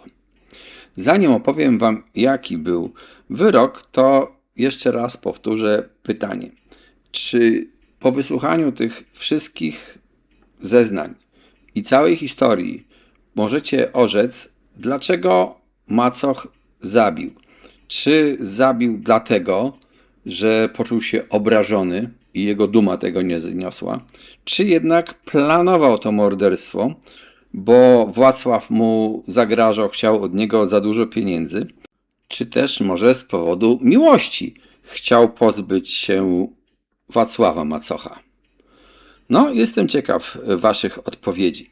Dodam też, zanim też powiem jaki był wyrok, że moim zdaniem Macochowa to chyba nabrała sędziów, bo jak można było przypuszczać, że ona nie wie, skąd pieniądze mogą pochodzić od Damazego. No, sądzę, że udawała słodką idiotkę, ale może wy macie inne zdanie, wyraźcie je w komentarzach. W każdym razie Damazy Macoch został uznany winnym tego, że po pierwsze, powziąwszy zamiar pozbawienia życia Wacława Macocha, wezwał go w tym celu do klasztoru i zabił podczas snu siekierą. Po drugie, że w różnych czasach, okolicznościach ukradł z zamkniętej kasy skarbczyka klasztornego razem 9000 rubli, do czego używał podrobionych kluczy. Po trzecie, że z pieniędzy pozostałych po księdzu Gawełczyku przywłaszczył sobie 5000 rubli. Po czwarte, że sporządził dla Macochowej fałszywe dowody. Po piąte, że używał podrobionej pieczęci proboszcza parafii Parzymiechów. Za to wszystko został skazany na pozbawienie wszelkich praw, na 12 lat ciężkich robót w koloniach, po czym miał zostać osiedlony na Syberii na zawsze. Helenę Macochową uniewinniono od zarzutu, że wiedziała o zabójstwie i ukrywała zbrodnię oraz, że korzystając z pieniędzy otrzymanych od Damazego Macocha, wiedziała, iż pochodzą one z kradzieży. Sąd uznał ją za winną tylko świadomego korzystania z fałszywych dowodów, za co skazał ją na 2 lata więzienia, zaliczając jej rok już tego, że siedziała w więzieniu w czasie śledztwa. Izydora Starczewskiego uznano winnym ukrywania zabójstwa i przywłaszczenia sobie pieniędzy klasztornych i skazano go na pozbawienie praw i przywilejów obywatelskich oraz na 5 lat zamknięcia w więzieniu zwanym rotami aresztanckimi. Wyjaśnię, że roty aresztanckie to była kara znana z dawnego prawa rosyjskiego. Były to ciężkie roboty przymusowe wykonywane pod bardzo surowym rygorem wojskowo-więziennym.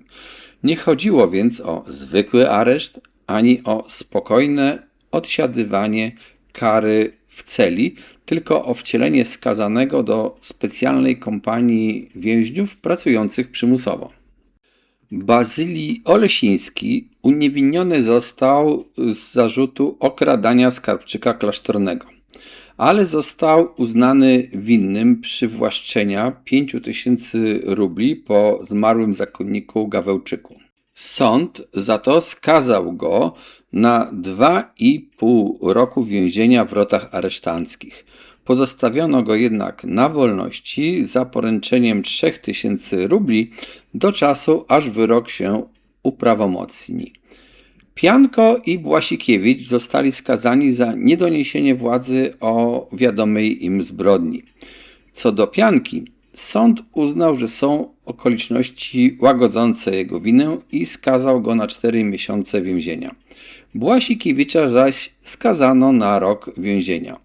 Obu skazanym zaliczono jednak do kary czas przebyty w więzieniu podczas śledztwa i wypuszczono ich niezwłocznie na wolność. Ślusarza Pietrkiewicza uniewinniono zupełnie. Grawer Cyganowski za to, że na zamówienie Macocha, nie żądając od niego żadnego dowodu, zrobił pieczęć proboszcza parafii Parzymiechów, skazany został na 7 dni kozy. Nie na 5 dni, jak przez pomyłkę wydrukowano w niektórych gazetach. Część 15. Dalsze losy. Damazy Macoch nie dotarł na Syberię. Zmarł we wrześniu 1916 roku na skutek gruźlicy płuc i silnej krofulozy, która zaatakowała szczególnie szyję i gardło. Zmarł w więzieniu zarządzanym wtedy już przez władze austro-węgierskie, bo w 1916 roku w wyniku I wojny światowej Piotrków znajdował się właśnie pod tą władzą. Krótko przed śmiercią miał podobno prosić, przynajmniej tak podaje Wikipedia, aby pochowano go na drodze cmentarnej, aby jego grób deptali przechodnie. Życzenie to nie zostało spełnione. Został pochowany 7 września 1916 roku na piotrkowskim cmentarzu obok kwater żołnierskich. Na jego grobie widnieje napis: Świętej pamięci ksiądz Damazy Macoch, wielki grzesznik i wielki pokutnik. Prosi o modlitwę. Część 16. Macoch, a kradzież koron i klejnotów z cudownego obrazu Matki Boskiej Częstochowskiej.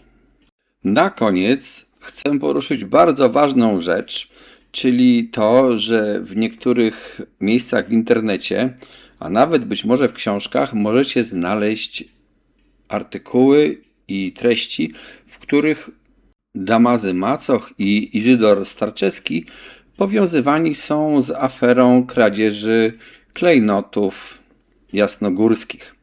I tutaj od razu kilka sprostowań. Po pierwsze, ta kradzież wydarzyła się w nocy z 22 na 23 października 1909 roku, a nie tak jak w relacji z procesu napisała Gazeta Niedzielna i Wam tam powiedziałem, że był to wrzesień. Czyli wróćmy jeszcze raz, to był 22 na 23 września 1909 roku. Z obrazu zniknęły m.in. 2 korony klementyńskie, sukienka perłowa i liczne wota.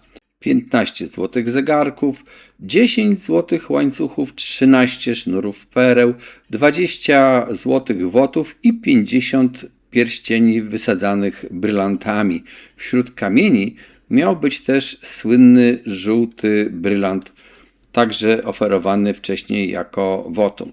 Dodać należy, że to nie była zwykła kradzież. W oczach ówczesnych ludzi było to ogromne świętokradztwo i wręcz narodowy wstrząs. I oczywiście, kiedy później wyszła na jaw sprawa Damazego Macocha, wielu ludzi natychmiast zaczęło łączyć jedno z drugim. Skoro w klasztorze był zakonnik morderca, skoro były pieniądze, kochanki, fałszywe dokumenty i dorabianie kluczy, to bardzo łatwo było powiedzieć, to pewnie oni. Tyle, że trzeba być ostrożnym. Damazego Macocha i Izydora Starczewskiego podejrzewano. Krążyły poszlaki, plotki i oskarżenia. Pojawiły się relacje, że po kradzieży nie przejęli się nią tak, jak powinni. Ale to jeszcze nie jest dowód.